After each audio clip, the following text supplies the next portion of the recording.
Inscrição.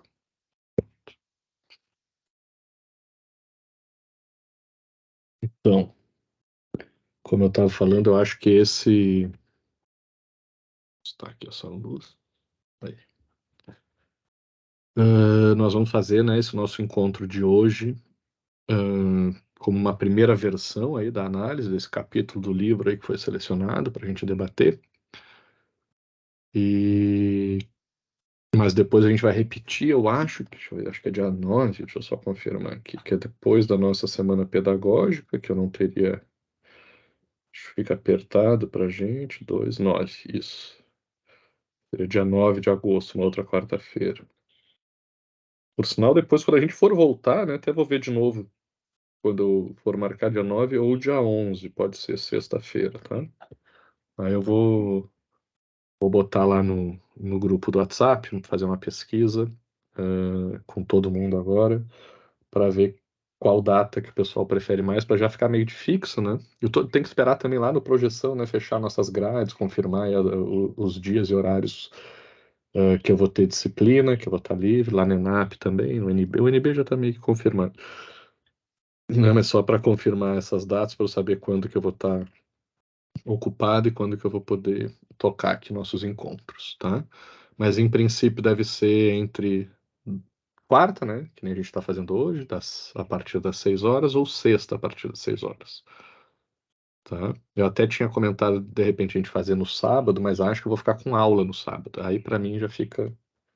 Para mim, nem tanto para mim, é mais para meu filho aqui, que eu acho que fica pesado ter, né? Não tá com ele aqui, ele passa toda semana na creche, e não tá com ele nem no sábado de manhã, nem de tarde, só até o domingo. Aí fica puxado. Então acho que vai ficar entre quarta e sexta mesmo, tá? Mas aí eu pergunto, eu faço essa pesquisa direitinho lá no grupo, tá? Pra gente confirmar. Mas o que eu estava falando? Eu acho que esse capítulo, né, o que eu vou apresentar agora aqui para vocês, é o mais importante, eu acho, né? Eu acho que o que mais vai ajudar vocês, principalmente aí os alunos e as alunas aí do nosso grupo de pesquisa, a ter uma noção mais concreta, né, sobre o que eu tenho falado tanto aí principalmente nos nossos últimos 2 encontros, né, sobre essa questão da pesquisa empírica em direito, né, dentro do direito, né, porque eu achei assim excepcional. Gostei muito daquele do primeiro artigo, né, que a gente trabalhou do Javier, não sei como é que pronuncia.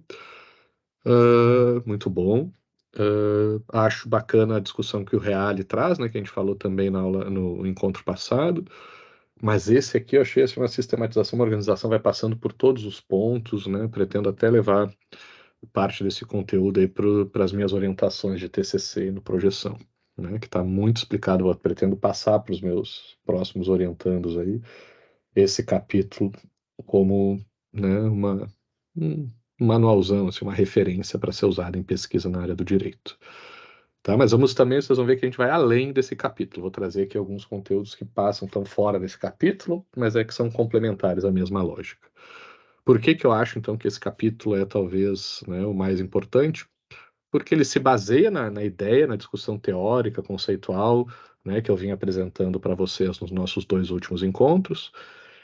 E eu sei que tem gente que gosta, mas imagino que a maioria das pessoas tenha mais dificuldade de acompanhar, de assim, o que ele está falando, né? É muito conceito, muita teoria, e às vezes fica difícil da gente conectar essa teoria, né, com a realidade. E esse capítulo acho que faz isso perfeitamente. Não que ele não aborda tanta parte teórica, ele já vai mais para a parte aplicada, né, mas acho que juntando aí, então, essas discussões anteriores com esse capítulo aí do livro fecha muito bem exemplificado. Acho que é o melhor ponto base assim, que a gente pode ter aqui para o nosso grupo de pesquisa. Tá? Uma referência muito boa, muito forte. Vocês vão ver, eu vou falar agora para vocês quem são as autoras, né? São 2 autoras e um autor desse capítulo.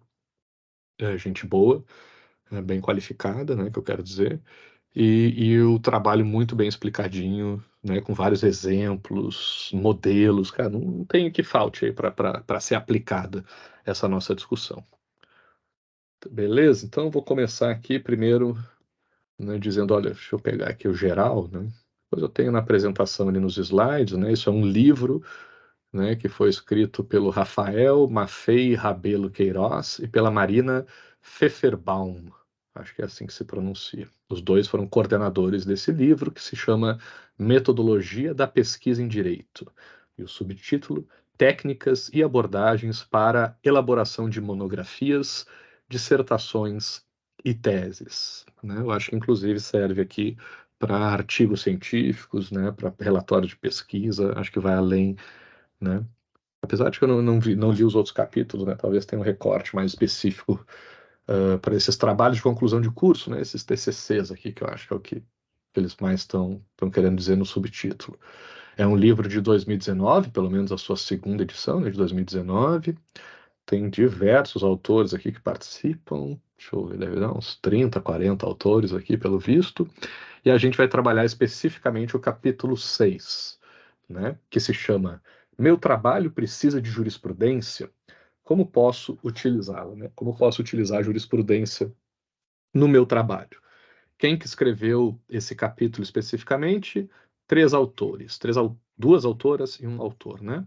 A Juliana Bonacorsi de Palma, não sei se é assim que se pronuncia, Bonacorsi, né? A Marina Pfefferbaum, de novo, desculpa se eu estiver pronunciando errado, e o Vitor Marcel Pinheiro.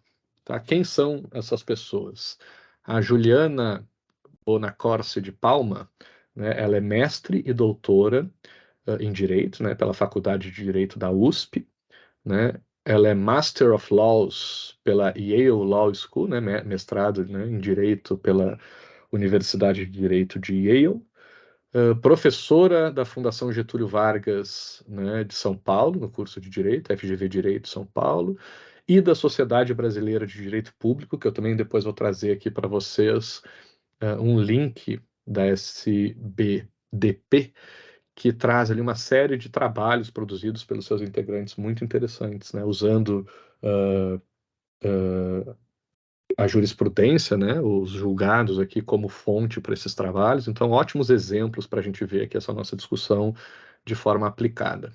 Tá? Então, ela também é professora aí da SBDP e, além disso, é coordenadora e pesquisadora do grupo público da FGV Direito São Paulo. Tá? Então, acho que é um grupo de pesquisa aqui também. Não cheguei a pesquisar o que é esse grupo público. Também está meio estranho esse nome, né? Não sei se está faltando algum termo, se é isso mesmo. Grupo Público da FGV Direito de São Paulo. Essa, então, a de Palma. Né? A Marina Pfefferbaum, né, é doutora e mestre também em Direito, né, pela PUC, lá de São Paulo. É coordenadora de metodologia de ensino da Escola de Direito de São Paulo, da Fundação Getúlio Vargas, né, FGV Direito São Paulo. É coordenadora do Centro de Ensino e Pesquisa em Tecnologia da FGV Direito São Paulo, professora de graduação e de pós-graduação da FGV Direito São Paulo. Tá? Então, aqui, mais uma doutora, né, na área aqui de direito, também com uma atuação profissional, né? Os três aqui, né, são colegas da FGV São Paulo, vocês vão ver.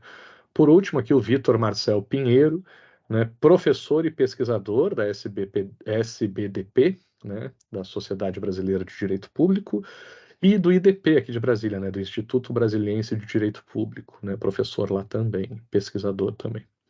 Bacharel e mestre, né, e doutorando ainda, né, pelo menos em 19, né, não sei se já concluiu aqui o doutorado dele, em Direito do Estado pela Universidade de São Paulo, né, a USP, e foi pesquisador da Escola de Direito de São Paulo da Fundação Getúlio Vargas, de novo, a FGV Direito de São Paulo, né, de 2010 a 2012.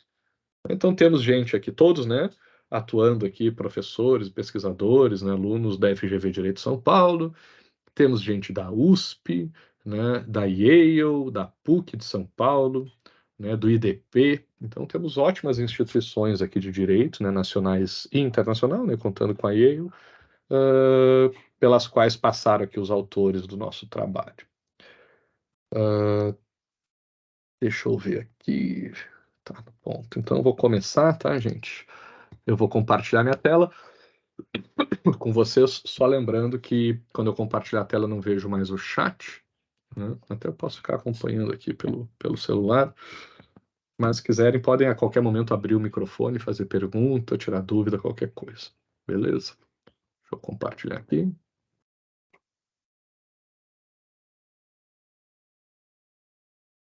Então, vamos lá, nosso grupo de pesquisa. Lembrando, né, que o nosso grupo de pesquisa agora se chama Direito em Evidências, justamente por causa desse foco, né, de pesquisas empíricas, né, na área do direito. Então, isso meio que justifica aí, né, os nossos últimos encontros, porque que a gente está focando nesse tema de pesquisa empírica. Mas lembrando, como eu já disse para vocês antes, isso não se contrapõe de maneira alguma a pesquisas teóricas, pelo contrário. Hoje eu acho que eu não peguei muita parte, eu selecionei, né, trechos aqui desse capítulo para ler e comentar com vocês. Eu não me lembro agora se eu peguei essa parte específica, mas tem uma parte no capítulo que eles comentam sobre isso, né, de que a pesquisa teórica também é importante, a revisão bibliográfica é importante, né? E depois vocês vão ver, eu vou meio que propor aqui um roteiro, né, para a gente seguir dentro do projeção, de como fazer essas pesquisas, o que que vocês podem fazer aqui pelo grupo de pesquisa, o que que vocês podem fazer se conseguirem entrar, né, nos editais aí de iniciação científica, né, o que que vocês podem fazer para também depois preparar, né? A ideia mais é preparar vocês para o TCC do curso. Acho que esse também pode ser uma pegada boa aqui do nosso grupo, né? Ser meio que um estágio preparatório, né, para vocês escreverem o TCC de vocês com mais tranquilidade, pelo menos quem ainda está no projeção, né, quem ainda está ao longo do curso. Quem já terminou o curso, né, também pode usar esse espaço para aprimorar suas habilidades, né, seus conhecimentos aí na área do direito e poder também publicar, né, escrever, fazer pesquisa e escrever artigos científicos aí na área do direito, tá? Então, por isso, né, essa conexão entre a nossa mudança no nome do grupo, agora Direito em Evidências, né, também esse foco aqui, né, na questão principalmente metodológica, né, da metodologia da pesquisa em direito, que é o título desse livro que a gente está trabalhando. Já comentei aqui, né, segunda edição, 2019, a editora, né, Saraiva Jura, a parte jurídica aqui da Saraiva, também uma das melhores editoras na área do direito. Estamos então focando aqui no capítulo 6, né? Meu trabalho precisa de jurisprudência e como que eu posso utilizá-la, né? Como é que eu posso utilizar jurisprudência, principalmente aqui no meu TCC, né? Porque eu acho que aqui a gente ainda não tem, entre os alunos, pelo menos, ninguém trabalhando aí em mestrado ou doutorado por enquanto. Temos aqui a De Palma, a Pfefferbaum e o Pinheiro como os três autores desse capítulo. Tá? Então, aqui no cabeçalho que vai estar sempre o título do capítulo, né, o título principal, e os nomes, né, a referência aqui desse capítulo. Lembrando que não aparece aqui entre aspas nos nossos slides, mas são todos com, né, só que, na verdade, só com as marcações, né, os negritos, na verdade, fui eu que coloquei, mas o resto, acho que está tudo, né, copia e cola, nem fiz nenhuma edição, não. Então, estou usando diretamente o texto original do capítulo. Não está entre aspas, porque é tudo aspas, só para não ficar repetindo aspas. Mas a referência vai estar sempre aqui no cabeçalho dos slides, tá? Para a gente não se confundir. Até mudar aqui essa posição para poder ler melhor. Bom, gente, tem todo o começo do capítulo, né? Eles começam. Eu vou falar por elas, né? Porque tem mais mulheres do que homens. Então, elas começam trazendo ali um pouco, se vocês lerem ali bem o comecinho do capítulo, vocês vão ver que está falando da importância, o crescimento da importância da pesquisa empírica, né, em direito, e aí isso conecta, é a ponte aí que a gente faz para os nossos dois últimos encontros, né, tanto a discussão lá do texto do Xavier sobre se é possível, né, as discussões teóricas, né, os referenciais teóricos que defendem ou que criticam, né, a possibilidade de pesquisa empírica dentro do direito, né? Se o direito pode fazer pesquisa empírica, tem como fazer pesquisa empírica, né? O Xavier traz ali que seria, né, uma possibilidade muito boa de se fazer pesquisa dentro do direito, né? Um potencial muito grande de se fazer trabalhos nessa área. Demonstra, né, que nos Estados Unidos, na Inglaterra, inclusive aqui no Brasil, essas pesquisas empíricas em direito estão crescendo. E é isso meio que, né, as autoras aqui vão trazer também nesse capítulo, essa ideia de que, olha, né, essa tendência de pesquisa empírica na área do direito está crescendo. E elas chegam a fazer essa afirmação aqui. A pesquisa aí elas focam mais na jurisprudência, né, na pesquisa empírica em direito, utilizando como fonte principal a jurisprudência, né, e vão dizer que a pesquisa de jurisprudência é a válvula propulsora do avanço das pesquisas empíricas no Brasil, né? Eu confesso, eu acho que pode ser, talvez, mais especificamente, mas eu acho que não só a pesquisa de jurisprudência é a válvula propulsora, né, do avanço. Elas estão querendo dizer, então, que, né, a maior chance, né, de se fazer pesquisas relevantes dentro do direito, né, de impulsionar, né, de propulsionar, né, o avanço das pesquisas em direito no Brasil, seria, então... não, tá certo, né? Tá falando que a jurisprudência é a melhor das empíricas. Pode ser, né? Mas eu acho que tem outras aí, tem pesquisas, né, sobre questões regulatórias também, né, normativas, que eu acho que também não necessariamente só na jurisprudência, mas na parte legislativa, que também podem ser feitas. Inclusive, eu acho que dentro da própria prática da advocacia, né, a gente poderia também usar elementos aí da organização interna, né, dos processos internos dentro de escritórios de advocacia. Dá para fazer pesquisa empírica também, ver o tempo que um escritório leva, né, para, sei lá, escrever uma peça, né, para resolver um processo, para, né, conseguir um cliente. Tem diversas pesquisas que podem ser feitas aí também, né, um pouco mais na área de administração, né, ou de, como é que se diz, de gerenciamento de processos, né, dentro dos escritórios. Acho que tem muita coisa ainda dentro do direito que pode ser feita, tá? Não só a jurisprudencial. Mas concordo com elas, né, que a de jurisprudência deve ser a principal mesmo, né? Onde mais a gente tem potencialidades. Acho ainda, eu vou além, né? Já comentei com vocês que eu acho que dá para a gente montar negócios, tem coisa que dá para se fazer aqui com essa pesquisa em jurisprudência, né? Acho que dá para dar uma boa alterada aí no cenário, né? De organização, gerenciamento aí de processos dentro desses escritórios de advocacia, com base, né, em dados vindos aí desses processos internos dos tribunais, né? Não só da jurisprudência, mas também da organização. É jurisprudência, mas dentro de processos internos de tribunais, tá? Só estou falando isso, estou fugindo até um pouco do foco aqui, mas para dizer que tem mais aplicações do que as autoras estão trazendo, que eu acho que dá para ir além, né? Mas elas estão colocando aqui como, né, uma das grandes promessas aí na pesquisa em direito, né, essa pesquisa de jurisprudência. Vamos ver o que elas falam mais para frente. Elas vão dizer aqui o porquê que essa pesquisa de jurisprudência, né, é importante. Então, elas vão dizer que a partir da década de 1990, a pesquisa de jurisprudência ganhou inédito destaque, né? Por um lado, né, o crescimento do ativismo judicial e o recente papel que o STF assumiu no jogo da governabilidade, né? Esses dois, então, ativismo judicial e o papel do STF, né, se interferindo, que também é uma forma, né, específica, um caso específico do ativismo judicial, né, interferindo na governabilidade. Então, essas duas situações, o ativismo judicial e o papel do STF, reforçam, né, o interesse nesse estudo sobre jurisprudência. E por outro lado, né, também, por outro lado, né, mas complementando, alinhado com a mesma tendência aí de importância da jurisprudência, né, pode-se dizer que há uma consolidada agenda de pesquisa de jurisprudência na academia jurídica brasileira, né? Aí elas trazem alguns exemplos, né, de algumas instituições, a FGV lá de São Paulo, né? Quem mais que elas fazem? Agora me esqueci, né, as instituições, a Sociedade Brasileira de Direito Público, né, SBDP. Eles comentam mais alguém, um grupo de pesquisa, eu acho. Né, tem diferentes instituições aí, não vamos lembrar mais, além dessas duas agora de cabeça, todas que elas citam, mas tem lá no comecinho do capítulo, elas citam algumas instituições de destaque nessa área de pesquisa de jurisprudência no Brasil. Mas eu não chamaria, aqui eu já acho que elas deram uma exagerada em dizer que tem uma consolidada agenda de pesquisa de jurisprudência.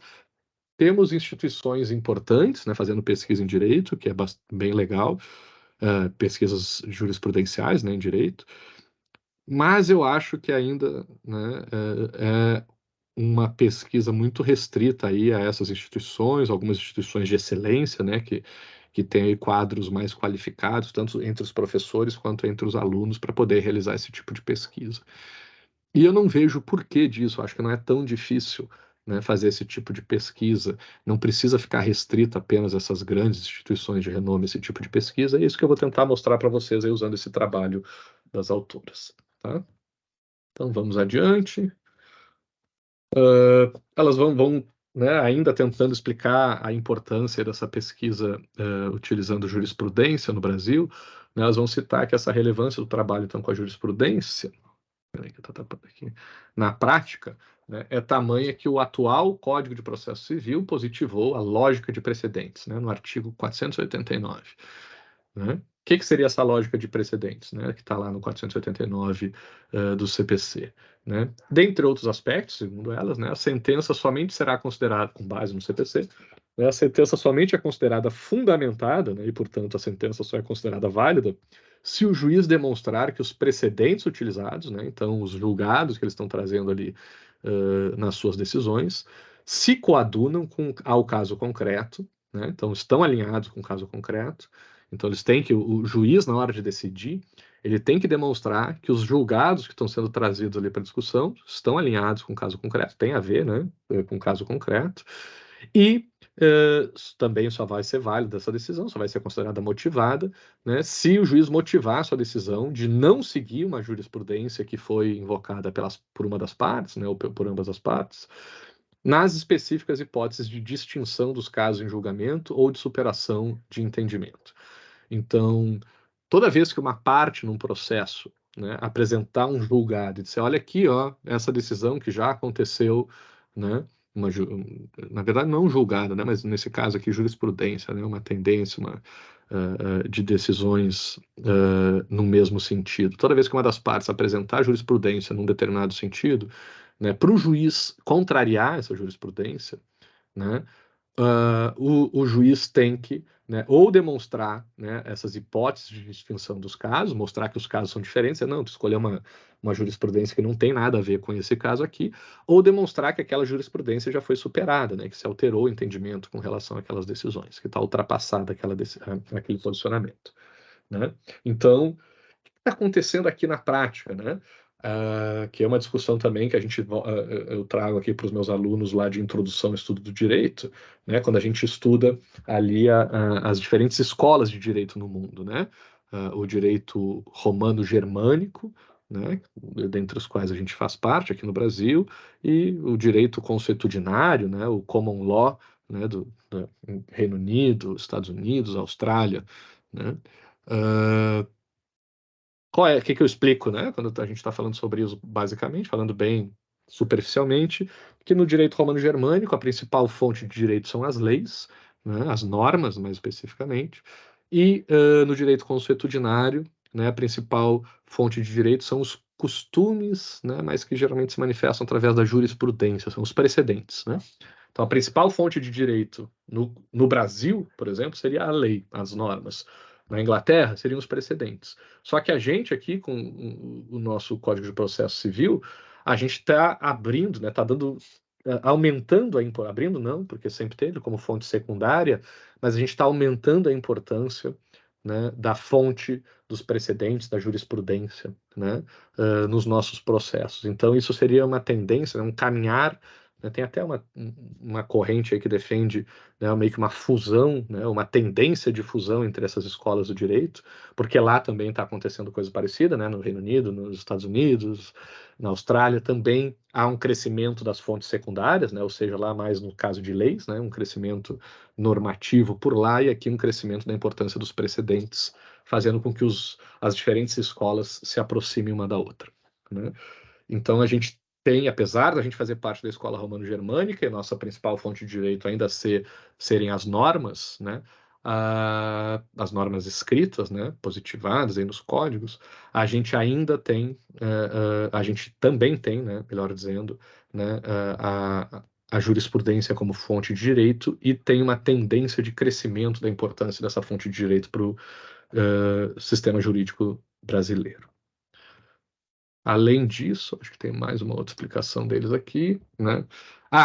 De que, deixa eu só ver se eu não pulei isso, para tentar explicar o que seria, né, essa pesquisa de jurisprudência, né, deixar claro que quando vocês, né, pessoal aqui no curso de Direito, quem já se meteu a fazer alguma pesquisa ou fazer um TCC, quase sempre aparece jurisprudência, né, ou julgados, melhor dizendo, né, aparecem trechos de decisões judiciais, né? Muitas vezes nos TCCs se usa isso, trechos de decisões judiciais de julgados. Quando na prática da advocacia também, né, é muito comum, né, a gente utilizar nas nossas petições, né, julgados também, trechos de decisões ou jurisprudências, certo? Então, as autoras aqui estão tentando explicar o seguinte: pesquisa de jurisprudência, quando um advogado vai lá e pesquisa jurisprudência para fundamentar a sua petição, né? Quando um aluno de direito vai lá e usa, né, alguns julgados soltos por aí, né, para fundamentar, para ilustrar ali o seu TCC, isso as autoras aqui estão chamando de pesquisa de jurisprudência. E elas estão dizendo que isso na prática não é a mesma coisa, não corresponde ao trabalho científico de pesquisa jurisprudencial, né? Ou de análise de julgados, né, no âmbito acadêmico. São diferentes as lógicas. Como a gente viu também no nosso último encontro, no penúltimo, acho. Não, foi no último, né? Que a gente viu a diferença ali entre o que faz um advogado, né, que tenta defender uma tese, já começa com um posicionamento pronto, já sabe que tem que defender, o meu cliente está certo.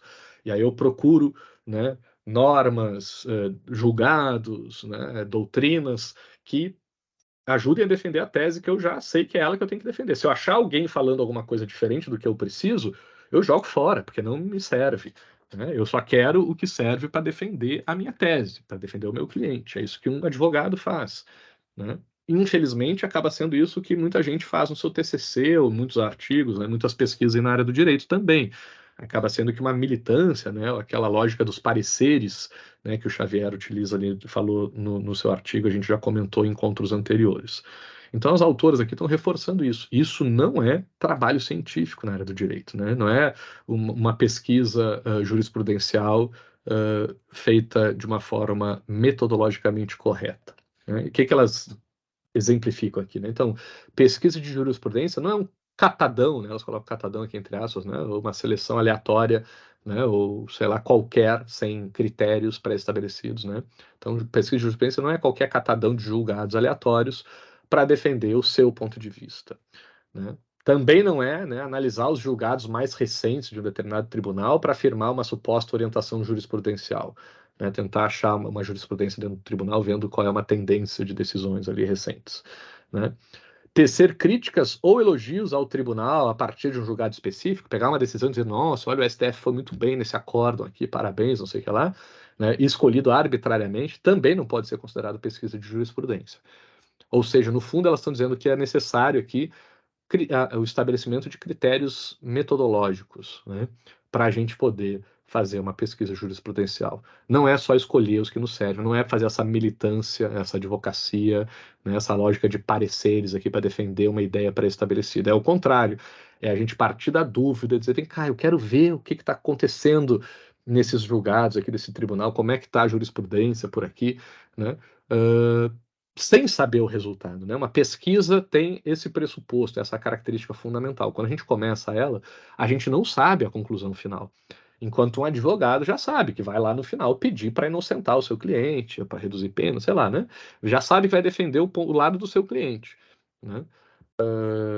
Independentemente do caminho que tiver que seguir para chegar lá. Aqui não, na pesquisa a gente não sabe qual é o final e por isso, né, a gente se baseia muito nessa curiosidade, nessa descoberta, nessa dúvida.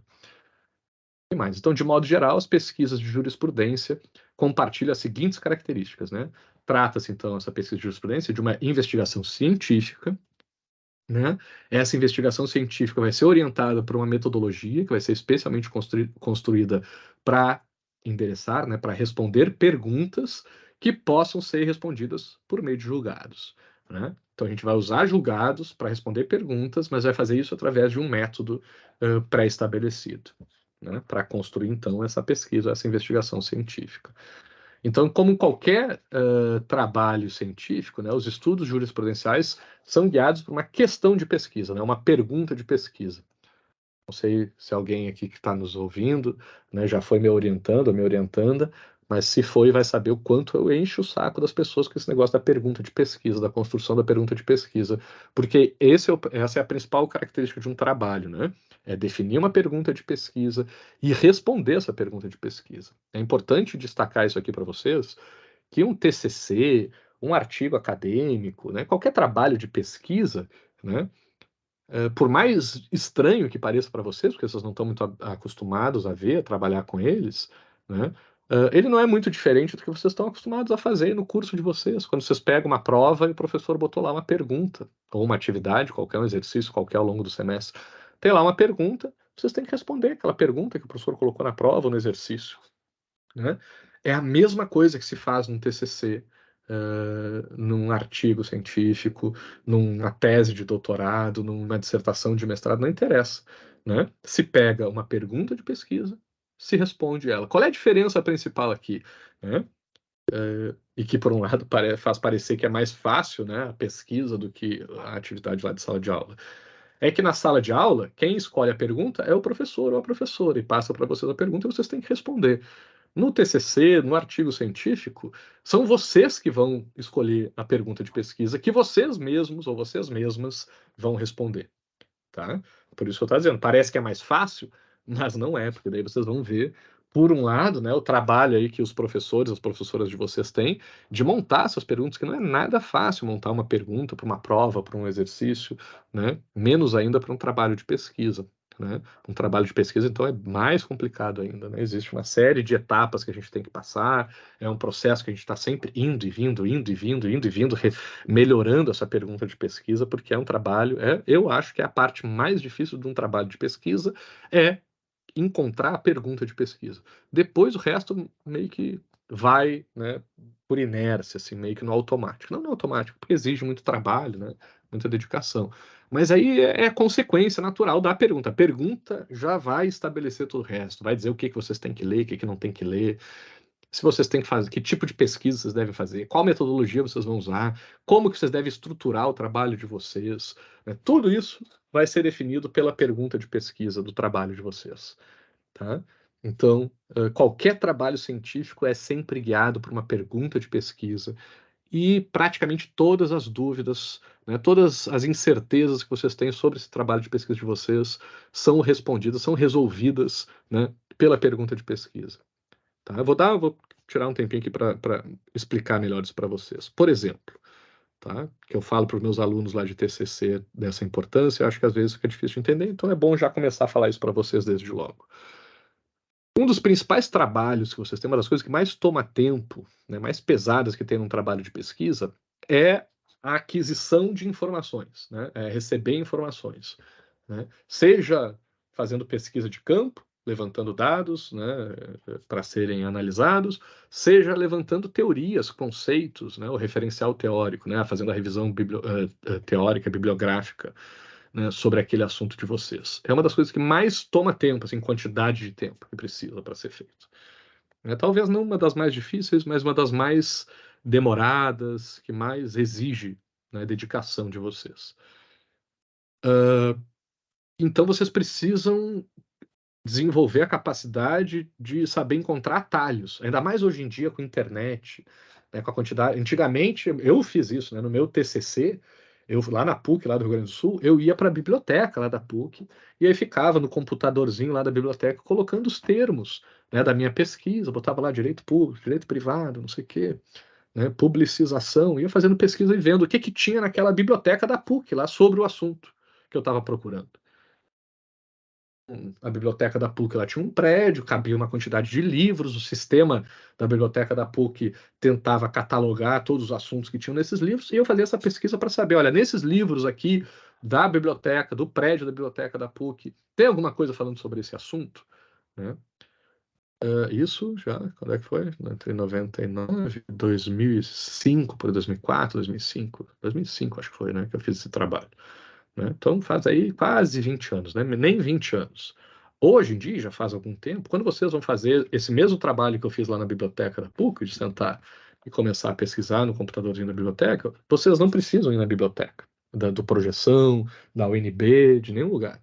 Né? Vocês fazem isso da casa de vocês, no celular, no tablet, no computador, vocês entram no Google, né? Se estiverem fazendo direito, vocês vão entrar no Google Acadêmico, né? Ou vão entrar na plataforma lá do CNPq para ver as revistas, né? Da CAPES para ver as revistas acadêmicas, melhor dizendo, né? Ou sei lá, já vão acessar as próprias páginas das revistas, né? Vão acessar aí outros portais que reúnam, como esse da SBDP aí que eu falei para vocês, que tem muitos trabalhos, vocês vão acessando do computador, pode no começo até usar o Google geral, né, para botar alguns termos e ver o que aparece. O que acontece? Né? Então, o que tinha só de livros lá na biblioteca da PUC, na minha época, quando eu fiz meu TCC, era uma quantidade X. Agora, para vocês, é o que tem em todas as bibliotecas, né, de todas as faculdades do Brasil e do mundo. Né? E tem muito mais. As revistas, são os blogs, os sites, tudo está lá para vocês pesquisarem. Vocês podem encontrar material, né, para fazer essa pesquisa, uma quantidade praticamente infinita aí de conteúdo. Então, uma das maiores dificuldades que vocês vão ter no trabalho de vocês vai ser saber quais textos lerem e quais não lerem. Né? Por isso que eu já expliquei para vocês lá no nosso primeiro encontro, né, 2 encontros atrás, falei, olha, a gente começa olhando para o título do trabalho, vê, cá, esse título parece ter a ver comigo ou não? Aí depois a gente vai para o resumo, dá uma lida no resumo e diz, olha, parece que tem a ver. Aí a gente olha o sumário, só está falando disso, disso, disso, disso nesse trabalho. Né? Se continuar interessando, a gente lê a introdução e dá uma lida na conclusão, bem rápida. Não, realmente é interessante. Aí, só depois desses filtros é que a gente vai ler, né, todo o trabalho, se realmente esse trabalho for importante para a nossa pesquisa.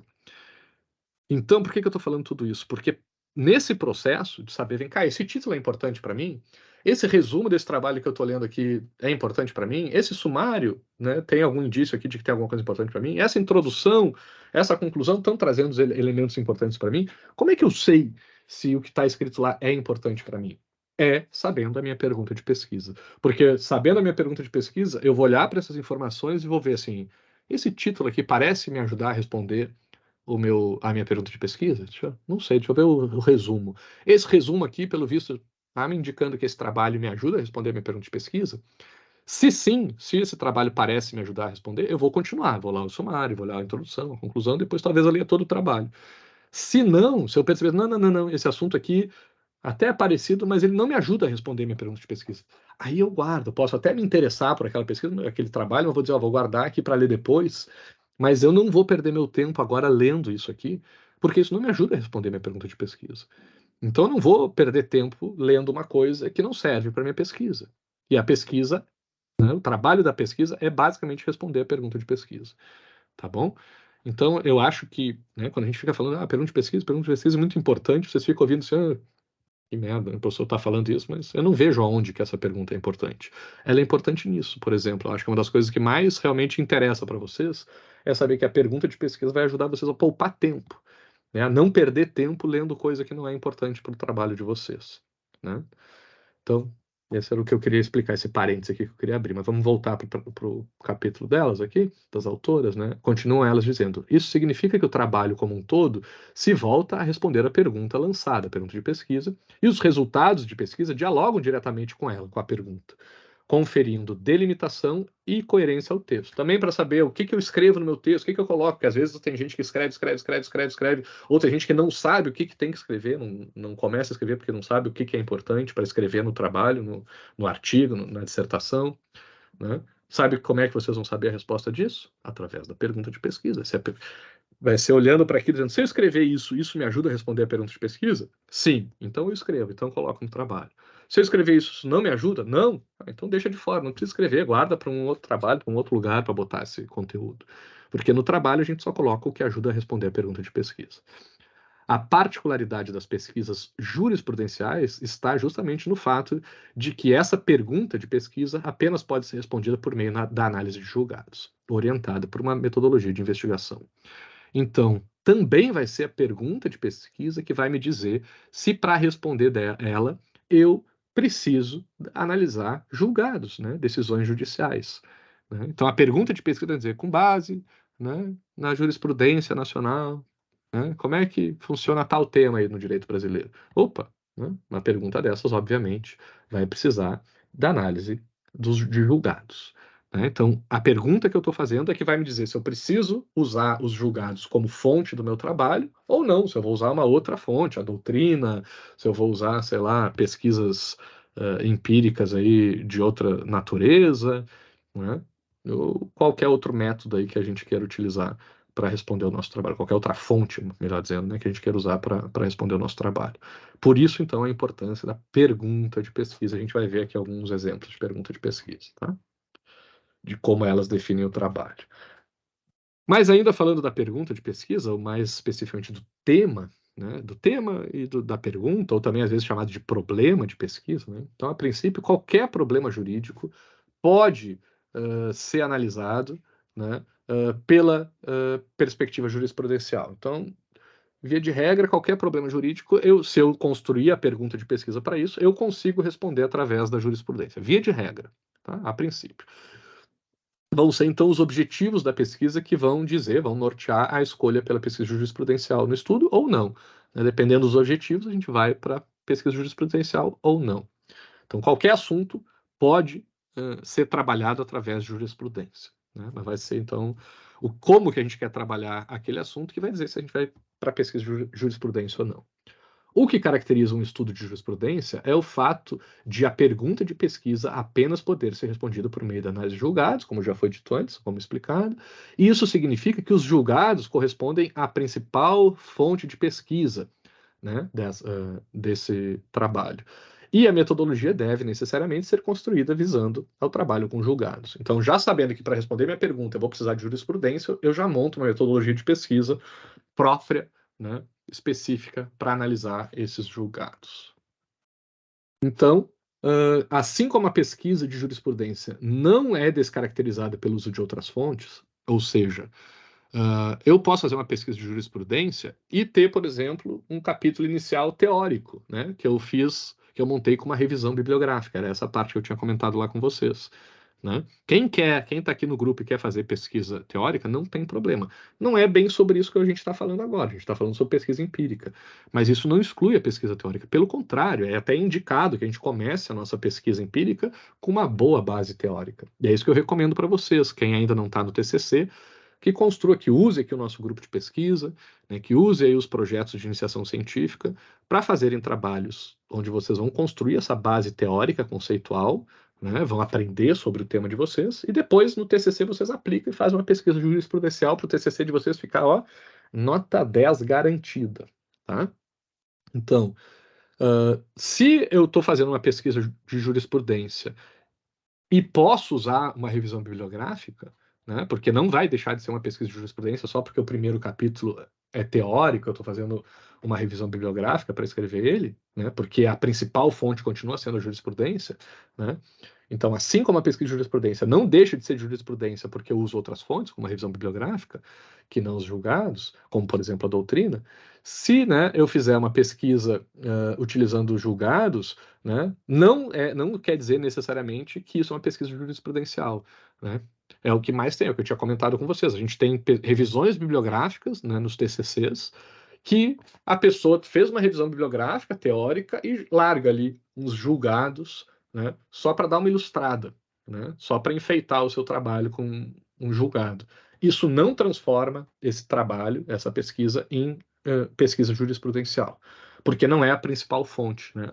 Os julgados foram ali só para enfeitar, só para complementar. Vejam só o que as autoras dizem, né? Nos estudos de caso, por exemplo, é comum a narrativa retratar o diálogo institucional com o poder judiciário por meio da análise de um julgado. Está fazendo estudo de caso, aí vai lá e comenta, olha, o que o judiciário decidiu nesse caso. Aí bota um julgado lá deles. Outras vezes, os julgados são utilizados como exemplificações do problema que se pretende endereçar, como um estudo de teoria do direito que tome um julgado concreto como exemplo de um caso difícil. Então, eu estou pegando lá um assunto qualquer que eu estou discutindo, né, sobre uma teoria do direito qualquer, e eu mostro, olha essa decisão aqui que o tal tribunal teve que decidir, como era difícil para ver como essa teoria que eu estou discutindo é um problema importante para o direito. Isso não transforma essa minha discussão, né, em jurisprudencial, esse meu trabalho em jurisprudencial, né, pesquisa jurisprudencial, porque não é a principal fonte. Aqui a proposta não é analisar a jurisprudência, mas sim utilizá-la instrumentalmente, né, complementarmente, para melhor compreensão do ponto a ser debatido para fins de sensibilização do leitor. Então, não é porque eu uso outra fonte para minha pesquisa, como por exemplo a revisão bibliográfica, que meu trabalho deixa de ser jurisprudencial. E também não é porque eu uso algum julgado que meu trabalho passa a ser jurisprudencial. O meu trabalho é jurisprudencial se a jurisprudência é a principal fonte e se a metodologia do trabalho é construída com base no uso desses julgados. Tá? Então, o estudo de jurisprudência caracteriza por ter os julgados como principal fonte de pesquisa. Assim o é, porque a pergunta de pesquisa apenas pode ser respondida por meio da análise de julgados. A seguir, veremos alguns exemplos de perguntas de pesquisas que predicam a análise de julgados, né, que exigem, né, a análise de julgados, e assim determinam o uso do método de pesquisa de jurisprudência. Então, vamos ver exemplos de perguntas de pesquisa que exigem, então, a metodologia, o método, né, de pesquisa de jurisprudência, pesquisa jurisprudencial. Primeira pergunta, né, é quando a gente vai analisar, né, fazer a análise de uma temática e apresentar diferentes linhas de entendimento. Como que isso acontece na prática, né? Explicam as autoras aqui que uma das perguntas mais recorrentes em pesquisa de jurisprudência corresponde à compreensão do entendimento do julgador sobre um determinado tema. A proposta de uma análise temática da jurisprudência consiste no exame de conjunto de julgados sobre um determinado tema, geralmente com a proposta de compreender o entendimento do órgão julgador sobre o instituto estudado, né? Então, é o que eu já tinha comentado lá com vocês, por exemplo, né? Análise temática, né? E ver as linhas de entendimento. Vamos pegar lá o tema que eu queria discutir, por exemplo, liberdade de expressão. Então, vamos ver, eu quero saber como é que o pessoal está decidindo sobre liberdade de expressão. Aí eu vou lá pegar algumas decisões no STF, aí já tem mais um recorte. Então, o tema é liberdade de expressão, o órgão julgador que eu vou utilizar é o STF, eu vou ver lá como é que o STF decide sobre, né, liberdade de expressão, quais são os argumentos que são utilizados, né, a linha lógica que é utilizada para discutir esse assunto, né? Então, o meu recorte aqui, a minha pergunta de pesquisa é como que o STF analisa processos envolvendo a liberdade de expressão? Pode ser uma pergunta de pesquisa bem inicial ainda, né? Mas é um início de pergunta de pesquisa que a gente pode fazer. Isso vale para qualquer assunto, né? Liberdade de expressão, sei lá, qualquer assunto que vocês quiserem. O Lucas, né, não está aqui hoje com a gente, mas ele está pesquisando contratos digitais, né? Então, como é que o STF, né, decide questões, processos envolvendo contratos digitais? Poderia ser também, né? Qualquer assunto que a gente queira escolher, né, a gente pode colocar ali e fazer um recorte dentro de um tribunal. E não precisa ser só de um tribunal, né? Eu posso, por exemplo, até eu tive um aluno que eu orientei nesse último semestre, né, que fez uma pesquisa sobre um ministro especificamente, né? Então, tu pode pegar um ministro e dizer assim, como é que o ministro Alexandre de Moraes, né, decide sobre liberdade de expressão? E falar só sobre o posicionamento do Alexandre de Moraes, né? Tentar analisar, né, esse tema, ou lá no STF, ou na primeira turma, na segunda turma, né, ou para um ministro especificamente, ou uma ministra. Tá? Isso é um tipo de pergunta. Como é que um órgão ou um juiz, né, se posiciona, decide com relação a um determinado assunto? Outra pergunta tem a ver com a análise dos elementos de decisão, né? Aí as autoras explicam. Outro enfoque das pesquisas de jurisprudência, que se mostra bastante recorrente, consiste na análise da argumentação utilizada pelo órgão julgador ou determinado julgador para a tomada de decisão, né? Em uma pergunta, quais são os argumentos considerados para a construção da decisão, judicial ou administrativa? Essa pergunta de pesquisa é a que eu mais recomendo, né? Acho que para todos os meus orientandos, eu meio que orientei, né? Indiquei esse tipo de pergunta. Quais são os argumentos utilizados para decidir uma coisa, ou às vezes até quais são os argumentos numa discussão de um projeto de lei, né? Então a gente vai ver, né, vai tentar entender quais são os argumentos que estão se utilizando na discussão de um determinado assunto. Não precisa ser só o STF. Aí eu posso pegar uma decisão de um tribunal de primeira instância, de um juiz de primeira instância, um tribunal de segunda instância, né? Posso pegar de onde eu quiser, posso pegar até de um outro país, alguma coisa assim, para ver, ó, lá na Dinamarca estão usando tal argumento para decidir esse assunto, né? E aqui tem uma distinção importante, né? Que a gente pode procurar tanto assim quais são, sei lá, os raciocínios, né, os argumentos que sempre aparecem para falar sobre aquele assunto, né, que é o núcleo duro ali daquela discussão, ou pode ver também argumentos que aparecem, mas que não são importantes, assim a gente vai fazendo essa classificação, uma análise crítica desses argumentos. Mas aqui temos um outro tipo de pergunta de pesquisa que a gente pode responder usando, né, jurisprudência, né? Vamos pegar lá os acordos, as decisões, as sentenças, né? Vamos ver o que o juiz aqui no relatório, né, que ele está usando, né, para justificar o seu voto, né? Aí usa tal e tal argumento, aí o outro juiz, o outro ministro também usa esse ou não, ele usa outros, então a gente faz uma análise desses argumentos que envolve dos elementos de cada decisão. Terceira pergunta de pesquisa, né, a análise da dinâmica institucional do órgão julgador, né? vamos para a explicação das autoras, por meio da pesquisa de jurisprudência também pode-se depreender aspectos concretos do modo de tomada de decisão pela autoridade competente e assim depreender o real funcionamento institucional do órgão julgador. É possível verificar, por exemplo, qual é o tempo que o órgão utiliza para decidir a formação da pauta, assim como a dinâmica de trabalho e julgamento, em especial dos órgãos colegiados. Né? Tem a ver com o que eu tinha falado lá com vocês que a gente podia fazer com um escritório de advocacia, mas aqui nos tribunais. Né? Dá para ver quanto tempo demora, né, para um tribunal tomar uma decisão. Né? Tem a gente pode comparar, sei lá, um tribunal com outro, uma vara com outro, uma turma com outra, né, alguma coisa assim. E vai dizer, ó, tal turma, né, demora mais para decidir do que a outra, né? Tal juiz, tal ministro, quando pega um processo é muito demorado, o outro é mais rápido, né?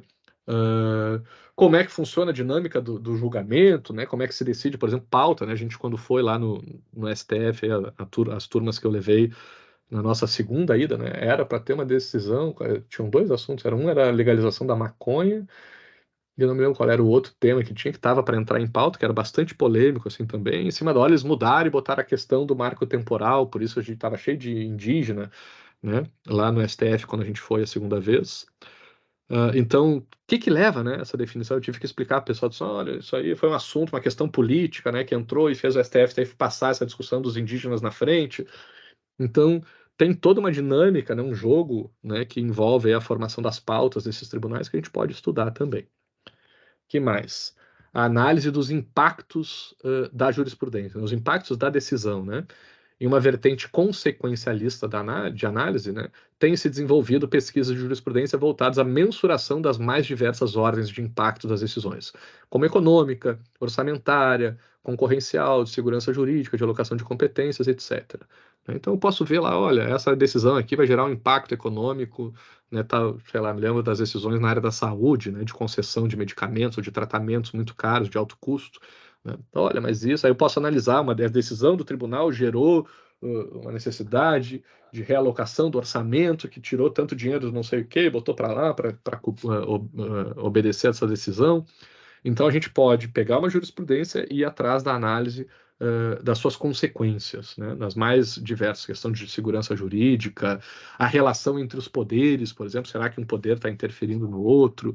Né? Tem muita coisa aí que dá para se desenvolver nesses resultados, nas consequências, né, os impactos de uma decisão judicial. A gente pode fazer a análise processual da jurisprudência. Né? Pela análise processual da jurisprudência, o foco do trabalho concentra-se nos aspectos processuais relacionados aos casos estudados. Dessa maneira, o aluno pode analisar, por exemplo, o modo pelo qual um tribunal utiliza instrumentos processuais específicos, como a concessão de liminares, já vi alguns trabalhos nisso, né? Eu tive também no semestre passado, qual era? Tinha vários que foram nesse sentido. Um que era o uso de. Que era? Agora me esqueci, cara. Como ativismo judicial. Me esqueci agora qual é o instrumento que a aluna usou lá para falar sobre ativismo judicial, vendo. Mandado de segurança. Uso de mandado de segurança para fazer ativismo judicial. Acho que era alguma coisa assim. Né? Tinha um outro que estava querendo ver. Qual era o outro que eu tinha lembrado agora também? Teve dois que fizeram com isso. De necessidade de devolução, com decisões provisórias, né? E aí, se a pessoa perde, você tem que devolver uma grana que recebe lá em questão de medicamentos e tal. Então, a gente pode também ver, por exemplo, tem um tribunal que usa, né, determinados instrumentos processuais, né, com muita frequência, né, que toma decisões liminares, por exemplo, essas decisões monocráticas no STF, né, está tendo muita decisão monocrática, será que isso tem a ver com o momento político? Dá para analisar também, né, as modalidades, os instrumentos processuais utilizados por cada tribunal ou por cada juiz, ministro, essas coisas, para tentar entender melhor o que está acontecendo. Né? Então, repercussão geral, modulação de efeitos, né, no controle de constitucionalidade do STF, então aquela coisa de decidir uma coisa, mas dizer, olha, vamos aplicar essa decisão com calma, não vai entrar agora, vamos esperar 10 anos para começar a aplicar os efeitos, né, para tentar diminuir o impacto, né? E também o quanto que cada tribunal usa os precedentes, né? Como que é feito o uso de precedentes por cada órgão julgador, né? Que é o que a gente está falando aqui do uso da jurisprudência. Então tem várias questões mais processuais aqui que também podem servir de fonte, né? Como uma pergunta de pesquisa aí para a gente organizar a nossa pesquisa. Além de outros aqui, né? Aí aqui as autoras não detalharam muito, mas, por exemplo, a gente pode fazer pesquisa de jurisprudência para elucidação ou aplicação de teorias filosóficas, né, com metodologias interdisciplinares. Nossa, adoraria fazer isso aqui, pegar uma viagem bem grande. Livre-arbítrio, né? Vamos discutir lá, já trouxe para cá a questão da igualdade. Né? Então, traz uma questão mais filosófica, mais ampla e tenta aplicar isso nas decisões judiciais, mas aí com um tratamento mais interdisciplinar, né? Uma pesquisa que fica um pouco mais complexa. Né? A análise de influência recíproca da jurisprudência de cortes nacionais e internacionais. Vamos ver lá o que alguma corte internacional influencia em decisões internas ou vice-versa. E também pesquisas quantitativas de jurisprudência, né, que ultimamente a gente está chamando de jurimetria. Né, tentar, e é uma das coisas que eu quero chegar também, um tipo de jurimetria específica que eu queria que a gente caminhasse aqui no desenvolvimento do nosso grupo, né, fazer uma análise quantitativa de decisões judiciais e ver, que era o que eu estava propondo lá para vocês, né? Por exemplo, ver, olha, a gente teve tantas decisões judiciais sobre livre-arbítrio, sobre liberdade de expressão, né? Com o passar do tempo está aumentando, está diminuindo, né? E fazer análises quantitativas, né? Não ficar numa análise mais qualitativa, mas sim de ver a quantidade das decisões e analisar a mudança dessas quantidades ao longo do tempo, alguma coisa assim, ou de um tribunal para outro, de um ministro para outro, e assim por diante. Mas usar esses dados quantitativos, né, para fazer análise, que é o que o pessoal está chamando atualmente de jurimetria. Eu tenho uma implicância, eu não gosto muito desse termo jurimetria, apesar de eu querer fazer algo parecido com isso, porque eu tenho quase certeza, nunca vi ninguém falar sobre isso, mas eu tenho quase certeza que esse termo jurimetria vem de um termo que é utilizado na economia, que se chama econometria, né, que é o pessoal da economia que só trabalha com dados e não sei o que, com números e todo. A economia tem o lado quantitativo muito forte, mas também tem teorias, né? Tem questões, marcos teóricos também muito fortes, né? Questões mais qualitativas aí que envolvem uma capacidade de análise mais crítica desses dados que nem sempre os econometristas, não sei se é assim que chamam, fazem com propriedade. Então tem um receio também dessa jurimetria no direito virar uma coisa parecida com a econometria da economia, que fica, só acha que a verdade está nos números e que não precisa fazer uma análise crítica dos números. E por isso eu não uso muito jurimetria, porque eu acho que tem essa pegada meio de supervalorizar os números, né, os dados quantitativos, e não aprofundar muito nas análises mais qualitativas. Eu acho que precisa de um certo equilíbrio. Tá? Mas só para passar essa informação para vocês, essas análises mais quantitativas recebem o nome de jurimetria. Né? Aqui tem uma imagem que eu selecionei para vocês lá do capítulo, que eles mostram essas etapas, né, de uma pesquisa jurisprudencial. Começa ali com estudos preliminares, onde a gente vai estar compondo, fazendo a composição da amostra. Depois a gente vai definir o tema, né, com a leitura e a sistematização dos julgados que a gente, né, pegou da nossa amostra. Depois vamos levantar, né, a pergunta, a hipótese de pesquisa, se for o caso, né, através dos nossos achados. Né, vamos construir o nosso método. Depois a gente começa a executar, né, com a redação do nosso trabalho, parte por parte, né, em camadas. Depois a gente vai para escrever a introdução e conclusão. Depois a gente formata, escreve resumo, o abstract, né, e termina com a revisão do nosso trabalho. Então, essas são as etapas que a gente vai passando aí, né, de maneira bem geral, numa pesquisa jurisprudencial. Né? Então, para pesquisar jurisprudência, é importante conhecer os instrumentos desse trabalho, né? Essas etapas que a gente vai ter que passar, as ferramentas básicas que a gente vai usar para lidar com julgados. Uma vez que o pesquisador, o pesquisador conheça quais são os instrumentos, né, de pesquisa que ele vai utilizar e principalmente saiba manuseá-los, ele estará habilitado a desenvolver seus estudos para melhor responder a pergunta-problema com maior propriedade.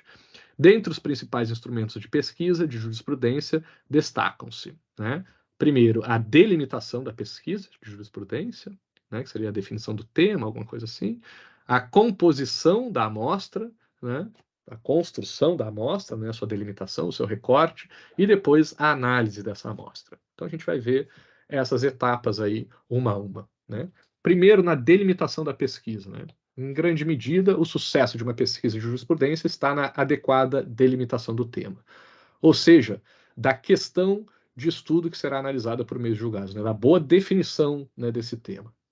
Um trabalho que se volte à análise da jurisprudência sobre direito tributário, por exemplo, não é viável. Né? Tem como a gente definir minha pesquisa? Qual é a tua pesquisa? Minha direito tributário.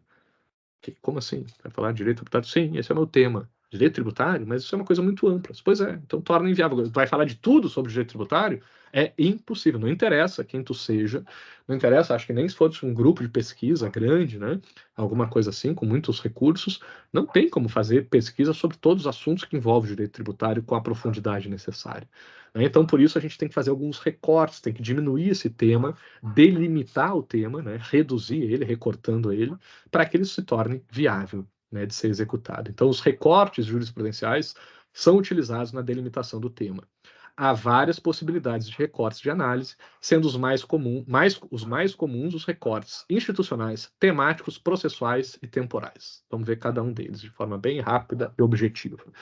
Recorte institucional, né, é a definição de qual instituição decisória de que vai vir os julgados que a gente vai analisar. Então, vamos pegar que a gente vai pegar o mesmo exemplo, né? Se a gente ia falar de direito tributário, né, que é impossível, a gente vai fazer um recorte institucional. Não vai ser direito tributário, vai ser só a jurisprudência do STF sobre direito tributário. Opa, já diminuiu horrores.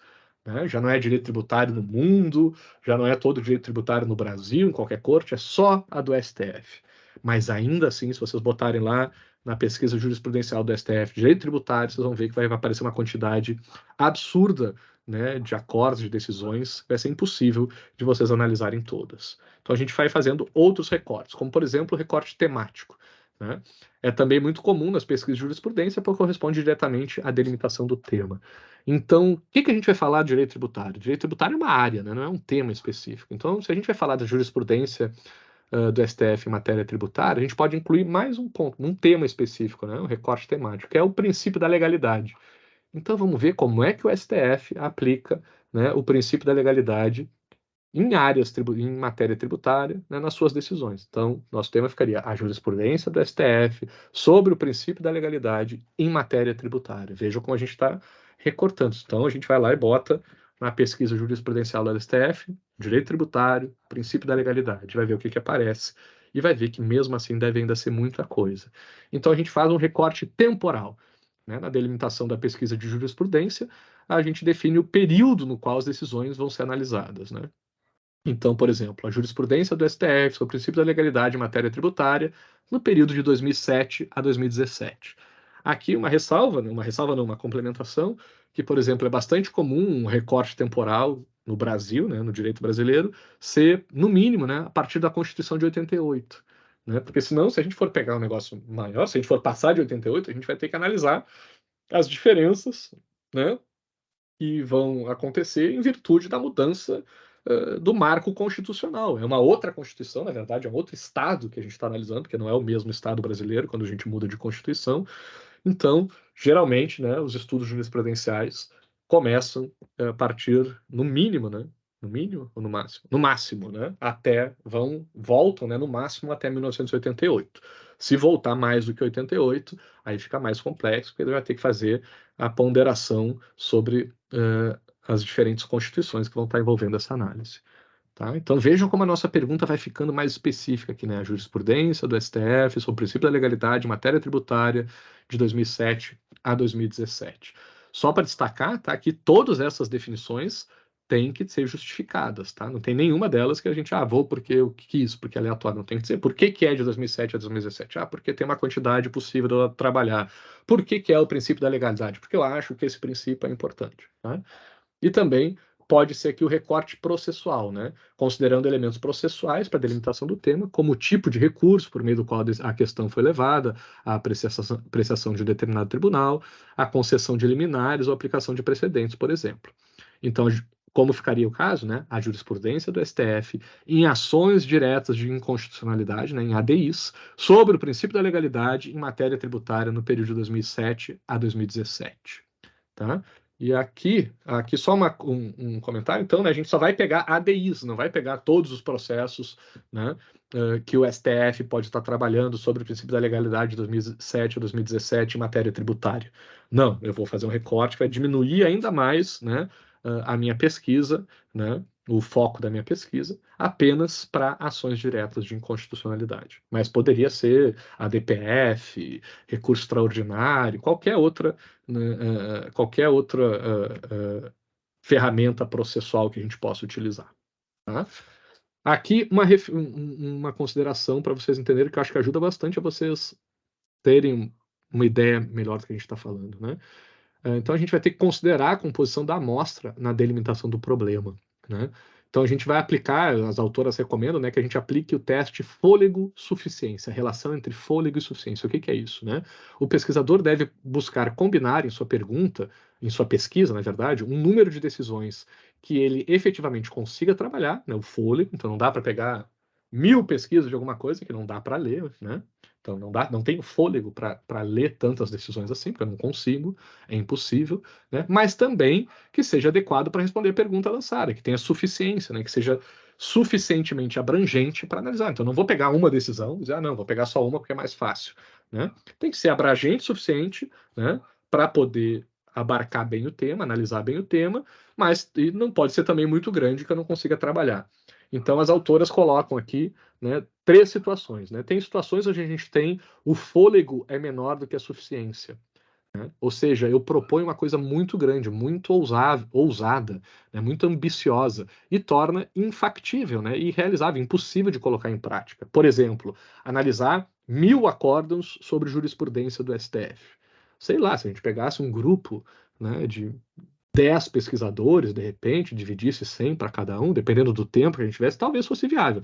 Mas uma pessoa, sei lá, num semestre, num ano mesmo, né, analisar 1000 acórdãos, não tem como, né? Aí fica sem fôlego, né? É suficiente, porque 1000 acórdãos seria bastante coisa, teoricamente, né? Mas seria também, teoricamente, impossível de uma pessoa só analisar tudo isso. Tem o oposto também, né? Que é quando o fôlego é maior e a suficiência que é pequena, né? E aí a proposta fica factível, né? Fica viável, mas irrelevante, né? Que seria o famoso caso da acomodação. O aluno, a aluna preguiçoso, né? Ou preguiçosa. Por exemplo, analisar 2 acórdãos sobre a jurisprudência do STF. É muito pouco. 2 acórdãos é muito pouco sobre qualquer assunto. Vai saber se esses 2 acórdãos são representativos, né? O que eles querem dizer? Pode ser uma exceção ou 2 exceções, né? Então não dá para ser muito pouco, 2, não dá para ser muito, 1000. E aí coloca aqui, as autoras colocam, né, uma relação boa entre fôlego e suficiência, que seria uma proposta relevante, né, ou seja, suficiente, e também factível, ou seja, que a pessoa tenha fôlego. Por exemplo, analisar 80 acórdãos sobre a jurisprudência do STF. Esse número aqui não atende todos os casos, tá? Às vezes 80 acordes vai ser impossível de uma pessoa fazer, né? Talvez também seja insuficiente se o assunto for muito complexo, né? Então tem que analisar caso a caso, né? Às vezes é uma equipe de pesquisadores, e aí 80 acordes é pouco, né? Então tem que analisar caso a caso para ver o que acontece, tá? Para ver como fazer esse equilíbrio, mas é importante entender que tem essas 2 variáveis aí, o fôlego e a suficiência, para a gente ponderar na hora de decidir a delimitação do nosso problema. E aí a gente vai para a segunda etapa, né? Se a gente já delimitou nosso problema, agora a gente parte para a composição da amostra. Então, para desenvolver, né, um trabalho de jurisprudência, de pesquisa jurisprudencial com profundidade, e assim retratar de forma mais fidedigna possível a orientação do órgão julgador, é recomendável que o pesquisador analise todas as decisões identificadas a partir de seus critérios de recorte, né? Então, o ideal seria ver todas, né? É decisões do STF em matéria tributária, sobre o princípio da legalidade, em ADIs de 2007 a 2017. Então, olha todas, porque tu já fez um recorte para tornar isso viável. Mas nem sempre é possível, né? Muitas vezes, porém, é inviável trabalhar com todos os julgados, né? População, né? Para estatística, né? Em vez de julgados, na estatística a gente chama de toda a população referentes a um determinado tema. Frequentemente são encontradas centenas ou milhares de decisões sobre os mais variados temas, né? Se a gente pode escolher um tema que tem milhares de decisões, é impossível analisar todas, mesmo fazendo os recortes. Quando esse for o caso, o pesquisador pode adotar algumas estratégias para manter o equilíbrio entre fôlego e suficiência da sua pesquisa, né? Deixa eu ver se eu falei sobre isso. A primeira delas, a estratégia, é adicionar novos critérios, né? Vai recortar mais, vai dizer, então é só o ministro Alexandre de Moraes, não vai ser todo o STF. Vou diminuir o tempo, né? Então não vai ser de 2007 a 2017, vai ser de 2012 a 2017, não sei. Né? E não vai ser ADIs, vai ser ADIs propostas, né, pelo mesmo autor, alguma coisa assim. Né? Então, a primeira delas é adicionar novos critérios de recortes jurisprudenciais com o intuito de que o número total de decisões encontradas seja reduzido, como já mencionado. Retomemos o exemplo de pesquisa mencionada no item anterior, cujo recorte de jurisprudência do STF, em ações diretas de constitucionalidade, sobre princípio da legalidade em matéria tributária. Aí veja aqui. Né? Então, a gente poderia aumentar esses recortes. E aí a gente tem a formação da amostra, né? Toda pesquisa de jurisprudência pressupõe que a gente tenha acesso, precisa que a gente tenha acesso a um banco de dados de julgados, de decisões judiciais, né? Em geral, as repartições públicas, inclusive as judiciais, têm os seus julgados em acervo físico e eletrônico. Então a gente pode ou ir lá, né, no tribunal, na repartição pública e pedir para ter acesso, né, a essas decisões impressas, né, físicas, ou a gente pode entrar nos sistemas eletrônicos aí, né, de dados desses tribunais ou dessas instituições. Então, a gente pode fazer essa busca presencial ou remotamente. Lá no capítulo do livro, eles trazem algumas explicações de como fazer essa pesquisa, pode usar a lei de acesso à informação, pode fazer requerimento, pode pedir por e-mail, né? O STF, por exemplo, tem até um e-mail específico para isso, para pesquisa de jurisprudência, manda um e-mail para eles, eles fazem pesquisa para a gente. Mas, via de regra, o que a gente está usando é entrar lá no site, tem ferramentas de pesquisa nesses sites das principais instituições que a gente pode usar para já fazer essa pesquisa sem precisar ficar incomodando ninguém.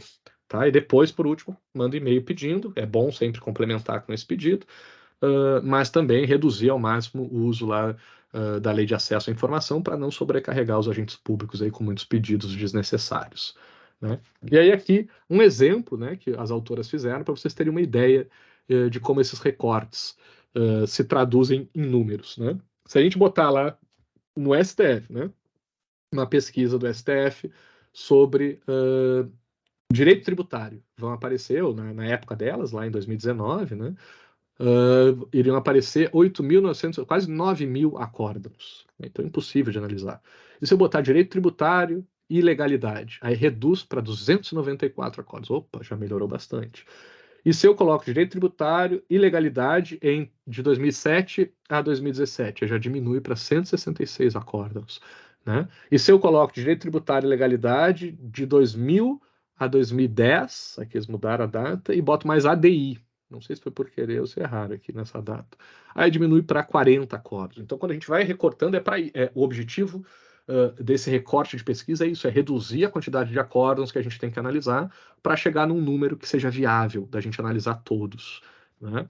Ou, se não for viável, a gente também pode fazer uma análise, por exemplo, desses 40 acórdãos e ver, olha, tem tantos de um tipo, tantos de outro, e aí fazer um modelo estatístico, que daí é um pouco mais complicado, né, uma amostra estatística, para a gente poder não precisar analisar todos os 40 acórdãos, a gente pega, sei lá, 10 desses 40 acórdãos, mas que, sei lá, sejam distribuídos igualmente, com base em alguns critérios que a gente estabeleça. Então, pega um acórdão de cada turma, sei lá, sabe, alguma coisa assim, ou um acórdão com o mesmo tipo de autor, né, sei lá, com características, né, que representem o todo desses 40 acórdãos. Aí tem uma discussão estatística que é mais complexa, não vou entrar aqui com vocês, mas que é possível também de fazer se for preciso reduzir esse número.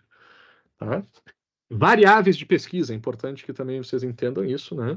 Que depois que a gente compor a amostra, tenho 40 acórdãos ali sobre o direito tributário, sobre o princípio da legalidade, com ADIs de 2007 a 2017, lá no STF. Então já tenho a amostra, já levantei elas, agora eu vou ter que fazer a pesquisa, vou ter que ler esses acórdãos, né? Procurando informações lá dentro. O que essas informações que eu vou procurar dentro dos acórdãos são as variáveis de pesquisa.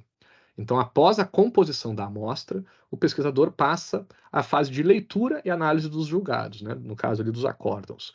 Como apontado, é natural que ao longo desse processo ele refine a sua amostra pela leitura de seu inteiro teor. Quando estiver lendo os acórdãos, a gente pode ver que a gente pode mudar a construção. Não, é melhor não usar ADI, ou pode ser ADIs de um autor específico que me interessa, não sei. Né? A gente vai descobrindo coisas nessa leitura que pode mudar também a delimitação do nosso tema e o recorte que a gente faz dele.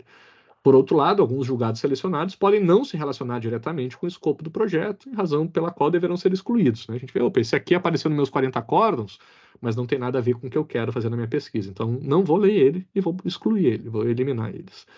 Por outro lado, alguns importantes precedentes relacionados às decisões analisadas, mas não recolhidos na fase de pesquisa na base eletrônica de jurisprudência, merecem ser entregados a amostras. Então, assim como eu posso excluir alguns, eu posso acabar ficar sabendo de outras decisões que são importantes e que eu vou ter que incluir. Não estavam naqueles 40, mas eu vou ter que incluir, porque passam a ser relevantes. Então, ao fazer a leitura dos acordos, eu vou descobrir que alguns não servem e que outros que não estavam ali precisam ser incluídos porque servem para pesquisa. A leitura desses julgados, dos julgados, deve ser orientada pela pergunta de pesquisa. Então, eu vou estar lendo eles, sabendo assim, né? qual o posicionamento da STF nas decisões, não sei o que lá, né, de 2007, 17, matéria, né, do princípio da legalidade, nas ADIs. Então, o que eu vou querer saber sobre isso? A minha pergunta vai dizer, e eu vou estar procurando responder essa pergunta enquanto eu leio cada um daqueles 40 acordos, né? E essa pergunta de pesquisa, a gente vai desmembrar ela em variáveis de pesquisa, né? Variáveis que a gente chama geralmente só, né? Então a gente vai construir, vai identificar, na verdade, variáveis, né? Que são, na verdade, indicadores que vão subir, diminuir, que vão alterar, que vão variar, né? Por isso são chamados de variáveis, e a gente vai fazer a análise dessa variação. Assim, as variáveis de pesquisa são tradução da metodologia, né? Um resultado da pergunta de pesquisa que vão traduzir a metodologia que a gente está utilizando.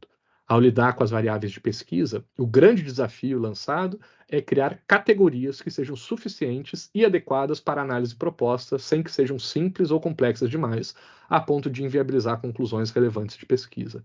Então, de um modo simples, pode ser considerado variável de pesquisa todo elemento que será analisado nela.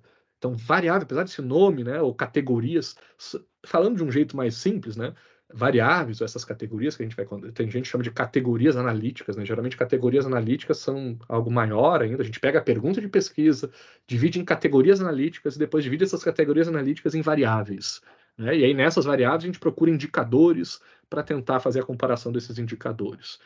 Então, tudo isso, na verdade, né, que parece que eu estou explicando de forma mais complexa, para explicar de forma mais simples, é assim: eu vou pegar minha pergunta de pesquisa e vou ver o que eu vou ter que analisar, que elementos, né, eu vou ter que identificar para poder fazer a análise, para poder responder essa pergunta de pesquisa, né? O que eu vou ter que dizer, está acontecendo isso aqui, está acontecendo aquilo lá, para poder responder minha pergunta de pesquisa. Então, vejo aqui um exemplo, né, de variáveis, né? Se o escopo da pesquisa for verificar quais são os critérios adotados, né, pelos ministros do STF para o julgamento que envolve empresas estrangeiras radicadas no Brasil, provavelmente os seguintes elementos serão extraídos dos acórdãos, né? Então, o meu tema, a minha delimitação do tema é os critérios adotados pelos ministros do STF no julgamento que envolve empresas estrangeiras radicadas no Brasil. Né? Então, quero ver como é que os ministros do STF decidem questões envolvendo empresas estrangeiras que estejam radicadas no Brasil.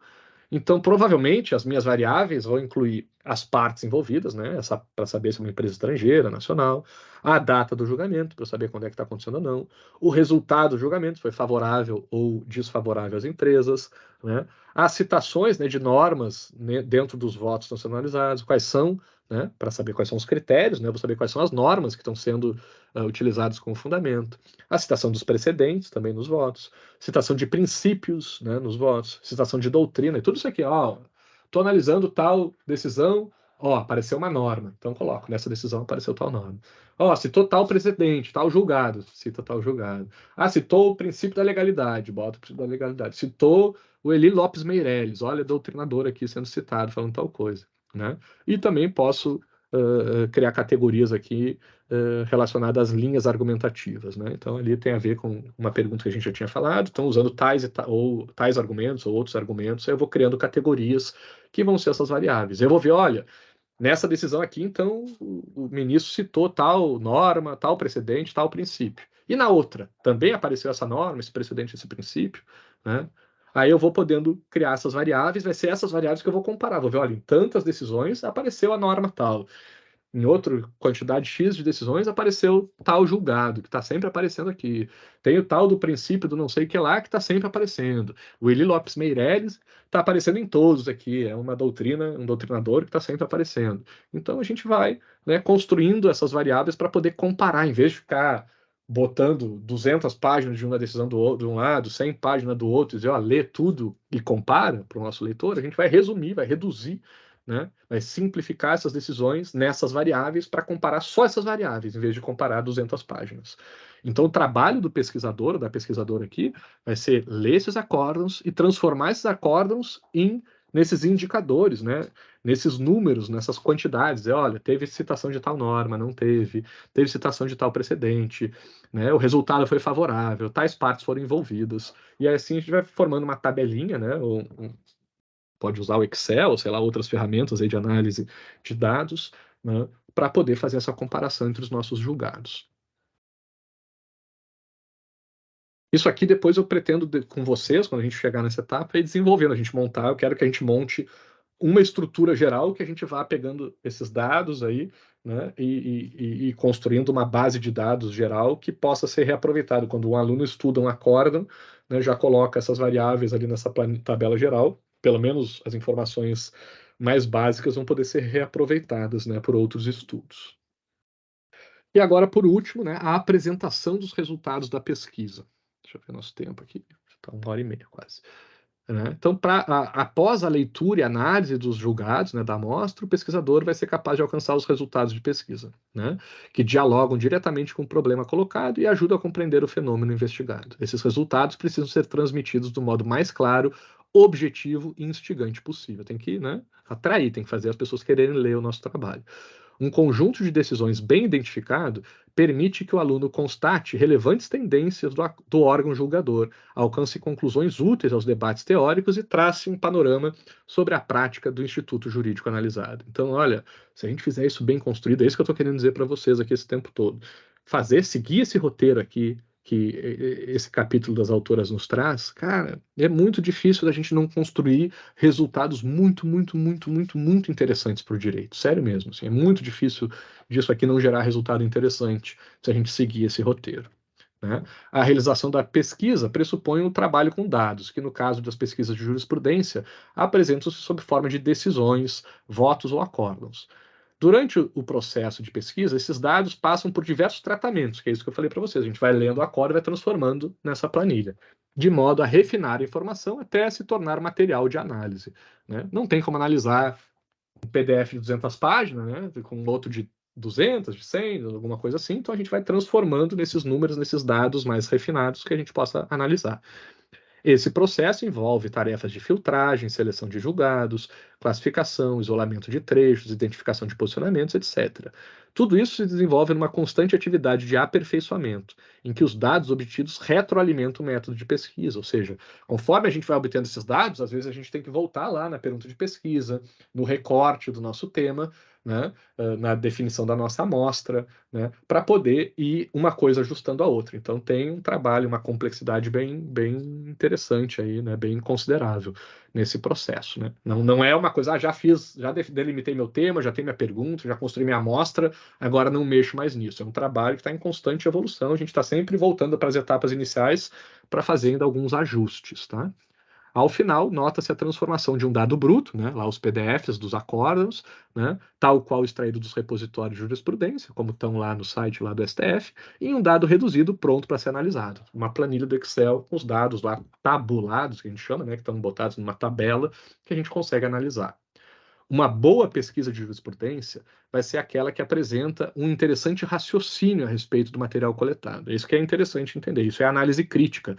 Não adianta só a gente juntar um monte de dados, largar lá e dizer, falar os dados e não construir, né, uma narrativa, né, um storytelling, né, um raciocínio, né, uma lógica por trás desses dados. Então, a boa pesquisa é aquela que traz uma boa análise. Né? Por exemplo, se eu pegasse lá os dados sobre liberdade de expressão, sei lá, as decisões do STF, dos Alexandre de Moraes ao longo do tempo de liberdade de expressão. Vou pegar o STF, né? Porque Alexandre de Moraes é um ministro muito recente ainda. Aí eu vou ver lá, olha, o STF quase nem falava de liberdade de expressão, né? Sei lá, dos anos, desde a Constituição até os anos 2016, né?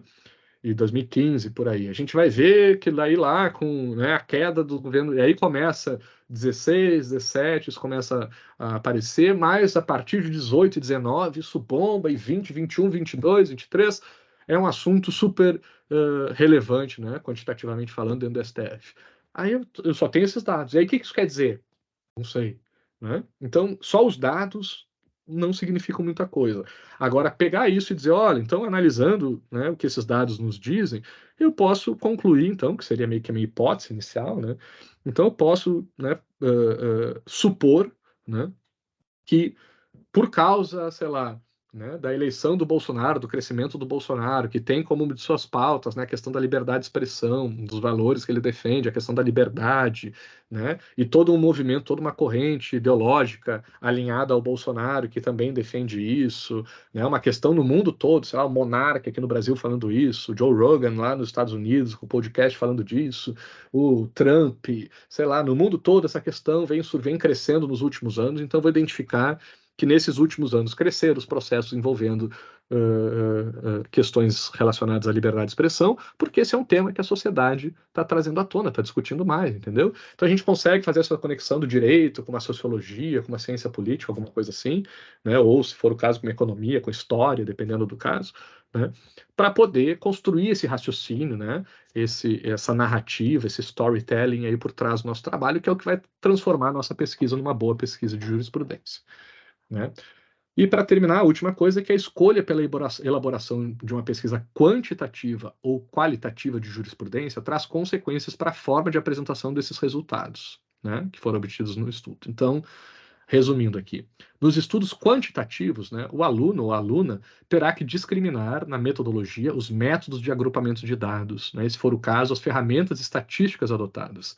Além disso, terá de apresentar tabelas ou gráficos gerados a partir dos dados de pesquisa. Esses são os dados, os estudos quantitativos, né? A gente vai analisar mais as quantidades, né? Os números. Né? Teve tantos processos, depois esse número aumentou, diminuiu, dividiu em tantas ADIs, tantos ADPFs, não sei o quê. Né? A gente vai analisar quantidades, né? Números. Né? E tentar entender o que esses números querem dizer. Por isso que muitas vezes vai ter tabela, vai ter gráfico, vai ter uso de estatística. Aqui é o infinito, tá, gente? O Lucas, que está comigo aí nesse trabalho de iniciação científica, ele está fazendo um excelente trabalho quantitativo ali na análise ainda inicial lá das bases teóricas, né, que ele está analisando, os repositórios que ele está analisando, né, dá para se fazer uma análise quantitativa legal. A gente pode levar, cara, eu já vi, eu não sou, eu até levo um jeito aí na matemática e tal, entendo um pouco de estatística, mas, tipo, já trabalhei em lugares, né, sei lá, por direito, acho que eu posso ser bom, né, na matemática e na estatística. Mas eu trabalhei na ENAP lá, e às vezes ainda faço alguns trabalhos com eles, na coordenação geral de ciência de dados. Aí tem uma galera que é especialista nisso, tem uns programas lá, um programa chamado R, que é específico aí para análise estatística, construção de gráficos, né, em cima desses dados quantitativos, que eu não consigo nem abrir, não consigo fazer nada lá. No Excel eu consigo fazer gráficos, tabelinhas legal, eu consigo me vir bem no Excel. No R, não consigo abrir o R. Então, dá para ir muito além. Eu sou totalmente ignorante nessa parte estatística em outras áreas, né? No direito, não. Por direito, acho que eu estou bem, né? Mas eu conheço trabalhos incríveis, assim, né? Que eu tenho até dificuldade de entender alguns processos estatísticos mais complexos, né? Que são mais difíceis até para mim. Estou falando até para mim aqui para o nosso mundo, que eu estou imaginando que a maioria de vocês não seja muito bom nessa área mais de matemática, tá? Mas dá para ser assim fodástico, dá para fazer umas construções, né, super complexas, tá, em cima dessa coisa estatística. Mas não precisa, é isso que eu estou querendo dizer para vocês. Dá para a gente usar uma estatísticazinha bem básica, uma matemática bem básica. Isso aqui no âmbito do nosso grupo de pesquisa, eu resolvo para vocês. Dá para vocês virem com a ideia, né, o assunto que vocês querem trabalhar e deixa que essa parte aqui, se precisar, eu oriento vocês, faço, né, não vou fazer o trabalho, mas digo para vocês como é que vocês podem fazer esse trabalho de forma muito simples. Não precisa a gente fazer coisas muito complexas para ter dados quantitativos muito interessantes, tá? Então, o que eu quero dizer com isso? Dá para vocês trabalhar e fazer estudos quantitativos, mesmo sem entender quase nada de estatística, tá? Não se assustem aqui com essa área. Eu sei que às vezes muita gente tem medo de matemática, não precisa ter, porque mesmo a matemática bem simples já resolve muita coisa, pelo menos para a gente aqui no direito, porque a gente usa pouco isso. E nas pesquisas qualitativas, né, o pesquisador deve sistematizar as principais linhas argumentativas desenvolvidas nas decisões analisadas e, eventualmente, criticá-las. Né? A qualitativa tem mais uma análise de conteúdo. Né? Provavelmente a gente vai analisar uma quantidade menor de decisões e vai tentar entender a lógica por trás, né? Uma análise mais qualitativa, mais do conteúdo da coisa, né? Da qualidade do tema ali envolvido. Né? Então, no quantitativo, a gente analisa uma quantidade maior de decisões, mas não aprofunda tanto, né, via de regra, porque a gente vê números. Né? E aí, na qualitativa, a gente geralmente vê uma quantidade menor de itens, né, de decisões aqui, para falar de uma maneira geral, mas a gente aprofunda mais, a gente lê mais a fundo, né, e tenta construir categorias, né, para classificar essas linhas argumentativas, e às vezes também fazer uma crítica, dizer, olha, não sei o que está acontecendo aqui, comparar uma coisa com a outra, fazer análises comparadas, também dá para se fazer com pesquisa qualitativa. E só para deixar claro que aqui hoje não tem nada, né, de muito abstrato, olha só como isso se traduz, né, essas duas linhas possíveis, a qualitativa e a quantitativa, né? Esse modelo 1 de aglutinação de resultados tem a ver com a linha quantitativa, né? Essa estrutura é comum em trabalhos de jurisprudência com amostra relativamente grande e cuja principal finalidade da pesquisa de jurisprudência seja descritiva, demonstrando as correntes de entendimento sobre um determinado tema, as tendências processuais de certo tipo de ação ou as respostas para certos problemas jurídicos. E aqui elas já construíram até a estrutura, o sumário do trabalho de vocês, se vocês quiserem fazer. Então tá lá o título, vai ter introdução, vai ter metodologia, vai ter a contextualização do tema, né? Explicando ali onde que o tema entra. Aí vai dizer lá, jurisprudência do tribunal, sei lá, o STF sobre liberdade de expressão. Eu vou dizer, olha, tem a corrente A, que diz que tem que podar, diminuir a liberdade de expressão para garantir a segurança da sociedade, né? O respeito de uma pessoa a outra. Vai ter a corrente B lá do monarca que vai dizer, não, deixa todo mundo falar o que quiser, isso a gente resolve de outro jeito, defendendo a liberdade. Né? E a gente vai pegar, sei lá, o Alexandre de Moraes, o entendimento do Alexandre de Moraes entre essas duas correntes. Né? Ou, sei lá, sobre o Alexandre de Moraes e o Nunes Marques. Né? Aí sobre o que os julgadores divergem, vamos analisar ali se tem divergência entre os posicionamentos, vamos pegar, de repente, um caso paradigmático, lá, o caso do Daniel Silveira, que falou de pegar a cabeça de ovo do Alexandre de Moraes. Né? E o que aconteceu nisso? A gente faz uma análise crítica da jurisprudência envolvendo essas decisões, né? E faz as considerações finais. Né? E aqui a gente vai ter uma reunião de muitos julgados, né, tentando analisar, ver o que tá, se está aumentando, está diminuindo, essa análise mais quantitativa que eu falei para vocês. Já o segundo modelo, né, vai ser essa análise de jurisprudência em profundidade, que tem a ver mais com as análises qualitativas, né? Essa estrutura é preferida em situações de amostra pequena e com casos paradigmáticos, né? Casos importantes, né? Emblemáticos, né? Permitindo que sejam analisados com profundidade. Cada caso é examinado individualmente, em que são recuperados seus fatos, os argumentos das partes, dos julgadores. A gente pode até chamar isso aqui de estudos de caso, né? É um tipo de estudo de caso. Ao final, faça uma análise crítica comparando-se os casos e apontando inconsistências e tendências julgados para casos futuros. Então, de novo, vai ter título, introdução, metodologia, contextualização. E aí vamos lá, pegar o caso A, aí a gente vai analisar, aí vai explicar toda a história daquele caso, como é que começou, como é que desenvolveu, desdobramento, repercussão. Tem que fazer uma descrição super detalhada do caso A, depois faz a mesma coisa com B, depois faz com C, depois pega a jurisprudência a partir do julgamento do caso C, analisa a jurisprudência em cima daquilo, faz uma análise crítica da jurisprudência e considerações finais. Então, vejam que a escolha, né, do tipo de pesquisa que a gente vai fazer influencia diretamente aqui no roteiro, na estrutura, no sumário do trabalho, né, vai influenciar na pergunta de pesquisa, na delimitação, né, do tema, no recorte da nossa amostra, delimitação da amostra também. Né? Então, tudo isso, todos esses elementos vão nos ajudando a construir o nosso trabalho. E muita coisa que a gente acha que é na opinião, no estilo pessoal, no achismo, né? Que a gente, será que eu boto esse capítulo aqui ou não? Acho que sim, acho que não. Não é assim, não acho. Né? Existe uma lógica por trás disso tudo, né? Que tem muito a ver com a escolha do nosso tema, dos nossos métodos e assim por diante. Era isso, pessoal, que eu tinha para apresentar para vocês, né? E fico aí, então, à disposição, né, para estabelecer, para esclarecer qualquer dúvida ou, sei lá, qualquer coisa que vocês queiram comentar aí a respeito dos trabalhos. Dos trabalhos, não, né? Desculpa, do capítulo aqui que a gente analisou juntos. Alguma dúvida ou alguma questão que vocês queiram comentar sobre isso?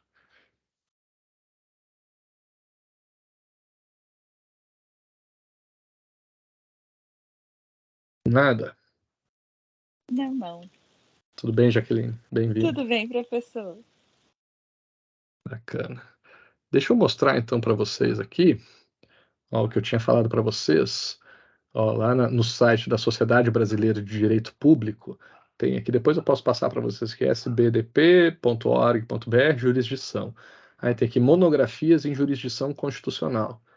né? Então vocês vão ver aqui monografias produzidas pelos alunos e alunas da Escola de Formação Pública com foco em jurisdição constitucional. Aí tem vários temas aqui: controle de constitucionalidade, direito administrativo, direito difuso, organização do Estado e federalismo, né? Que quem está fazendo, por exemplo, o Constitucional 2 aqui, ó, vários temas de Constitucional 2, separação dos poderes também, tributário, econômico, internacional, direitos individuais, liberdades públicas, aqui ó, pegar a liberdade de expressão, direito, interpretação constitucional e métodos decisórios, direito penal e processo penal, direitos sociais e políticas públicas, direito eleitoral, que a gente está para botar essa disciplina aí no projeção. Então, vou pegar aqui, sei lá, separação de poderes. Não, vamos pegar a organização do Estado aqui, federalismo, que é matéria de direito constitucional 2. Olha só eu já abri todos os temas ali para ver. Olha só a quantidade de monografias que a gente tem só sobre esse tema aqui, tá? Sobre essa área, digamos assim. Só dos alunos aqui, né, do curso deles aqui. Então, artigos e monografias, na verdade, tá? Na verdade. Então, aqui tem bastante trabalhos aqui que vocês conseguem, né, pesquisar, né, de pessoas trabalhando aqui esses temas. E eu acho que pode ajudar bastante vocês. Outra coisa que eu queria mostrar, deixa eu baixar aqui. Eita, isso aqui, ó, que eu tinha comentado para vocês, que não é só na jurisprudência que a gente pode fazer esse tipo de pesquisa. A gente pode fazer essa pesquisa também na parte legislativa, né, na quantidade de normas, na análise das normas criadas pelo Poder Legislativo.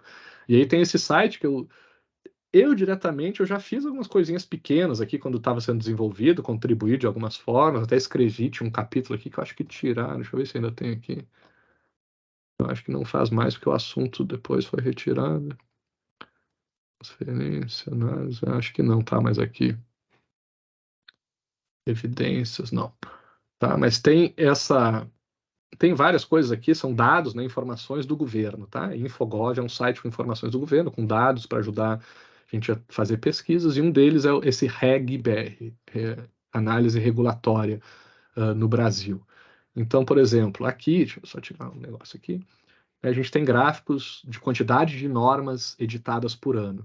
E aqui a gente pode selecionar os órgãos, a ANAC, a Anvisa, a Anatel, né, a ANS, assim por diante, e vendo quantas normas cada um desses órgãos editou em cada ano, né, para saber se está sendo tem um assunto de vocês. Imagina se vocês pegam, escolhe, sei lá, deixa eu pegar um aqui, saúde, né, Anvisa.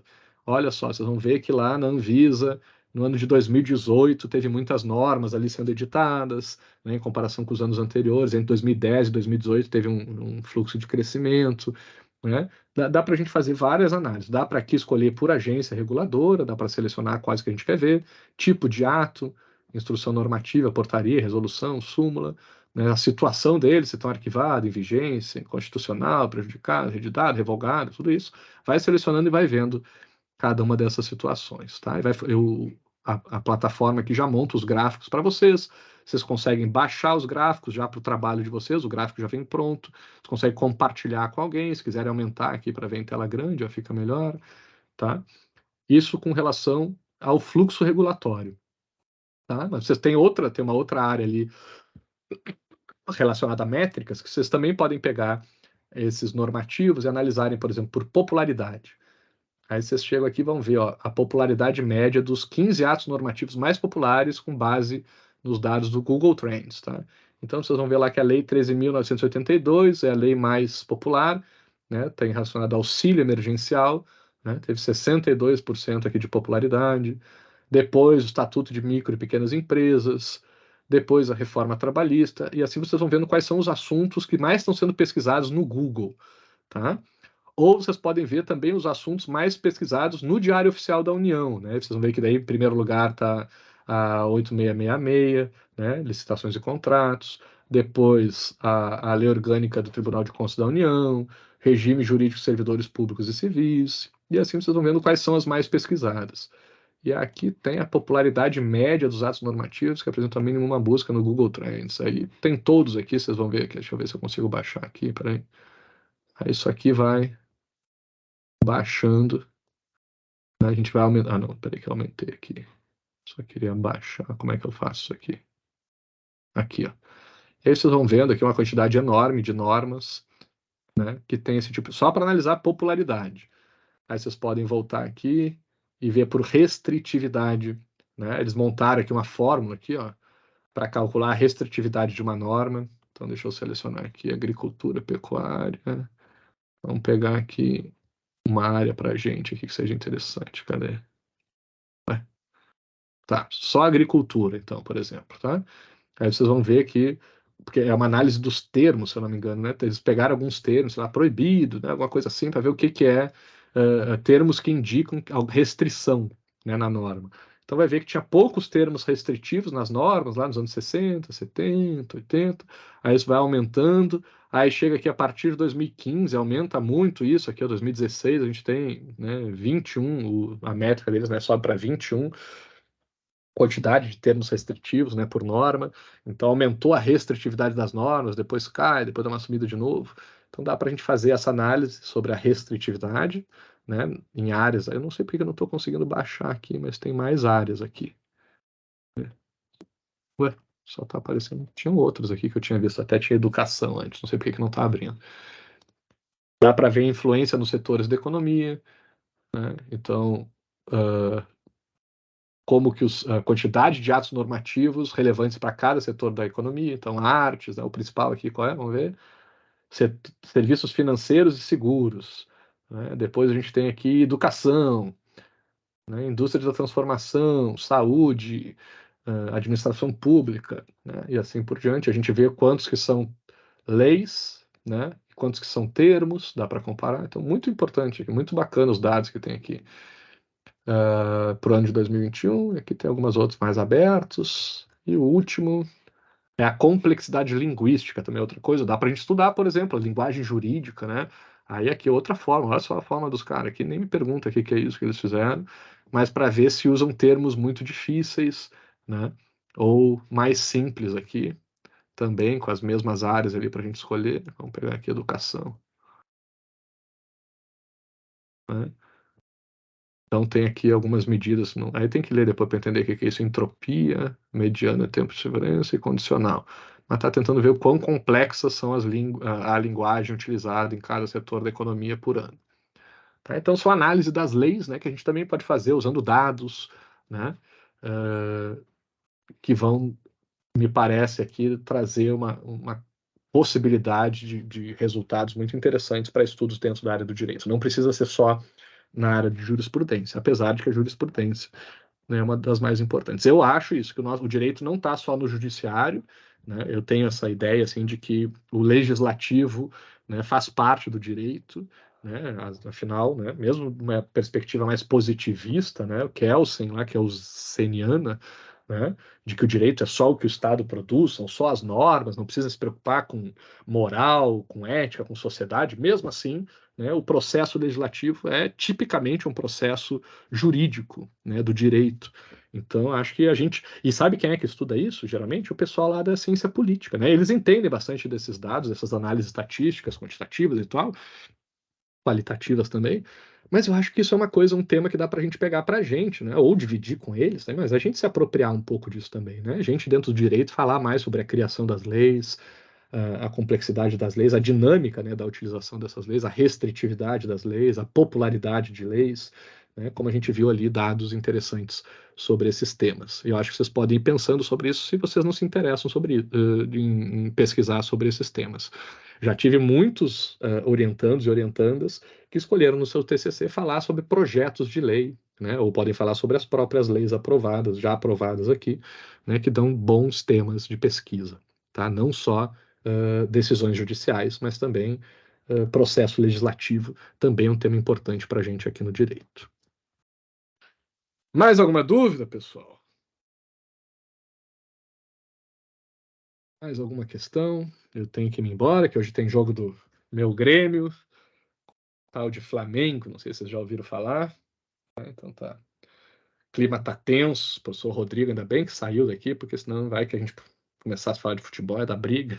Brincadeira, nunca me incomodei com o Rodrigo pro futebol. É porque acho que a gente não sabia um time do outro em 2019, quando o Grêmio tomou 5 pro Flamengo. Eu também tenho evitado falar sobre isso com o flamenguista. Vamos ver se essa fase muda agora. Beleza, pessoal? Então, se vocês não têm mais dúvidas, vamos terminando por aqui. Deixa eu Tá parar a certo. gravação. Valeu, Jaqueline. Valeu, Alessandra. Eu vi que Obrigada, teve professor. eu vi aqui que teve um pessoal que passou por aqui e acabou saindo no meio, mas depois eu deixo lá a gravação para o pessoal que não veio. Lembrando que não sei quando ainda, mas daqui 2 semanas que vem não vai dar, por causa da semana pedagógica, mas na semana seguinte, provavelmente ou dia 9 ou dia 11, a gente retoma esse tema aqui, conversa um pouco mais, né? Porque vocês viram que é bastante coisa, né? Mas acho que é bem aplicado e acho que já vem bem mastigadinho assim para vocês aplicarem nas pesquisas de vocês.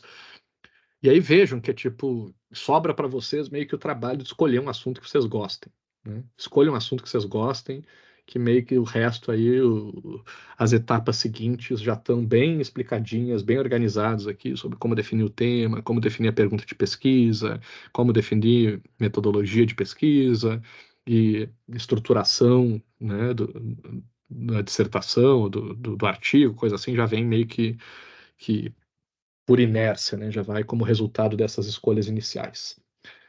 Então vão pensando vocês aí, Jaqueline, Alessandra, né? Vocês ainda estão aí nos semestres iniciais, né? Para o meio do curso, então pensem em temas, vão aproveitando as disciplinas de vocês, pensarem em temas que vocês gostem. Óbvio que quem já me conhece, já teve aula comigo, sabe mais ou menos de alguns temas que eu trabalho, que eu dou aula, coisa assim, mas não precisa mesmo se apegar a isso. Vocês podem pegar temas de outros professores, de outras áreas quaisquer, e dizer, professor, me ajuda a pegar esse tema que não tem nada a ver, que o senhor não entende nada, né, me ajuda a colocar num formato aí para fazer uma pesquisa, né, é para isso que serve aqui o nosso grupo de pesquisa e os nossos projetos lá de iniciação científica, para preparar vocês chegarem já bem mais maduras, mais preparadas aí para um TCC. Tá? Aí vocês vão chegar lá sem medo nenhum no TCC, vocês vão chegar com o TCC já quase pronto, né? Vão passar lá só recebendo os elogios do TCC. Beleza, pessoal? Então Beleza. agradeço. Valeu, Alessandra. Falou, professor. Valeu, Alessandra. Valeu, Jaqueline. Agradeço aí para quem se fez presente hoje. Qualquer dúvida aí, chamem lá pelo grupo, tá? Ou por onde quiserem, aí pelo WhatsApp, ou e-mail, como preferirem. Estou à disposição de vocês. Aí, obrigado pela participação e até nosso próximo encontro. Beleza, até lá. Até mais. Até Tchau, mais. tchau. Tchau, tchau. Tchau.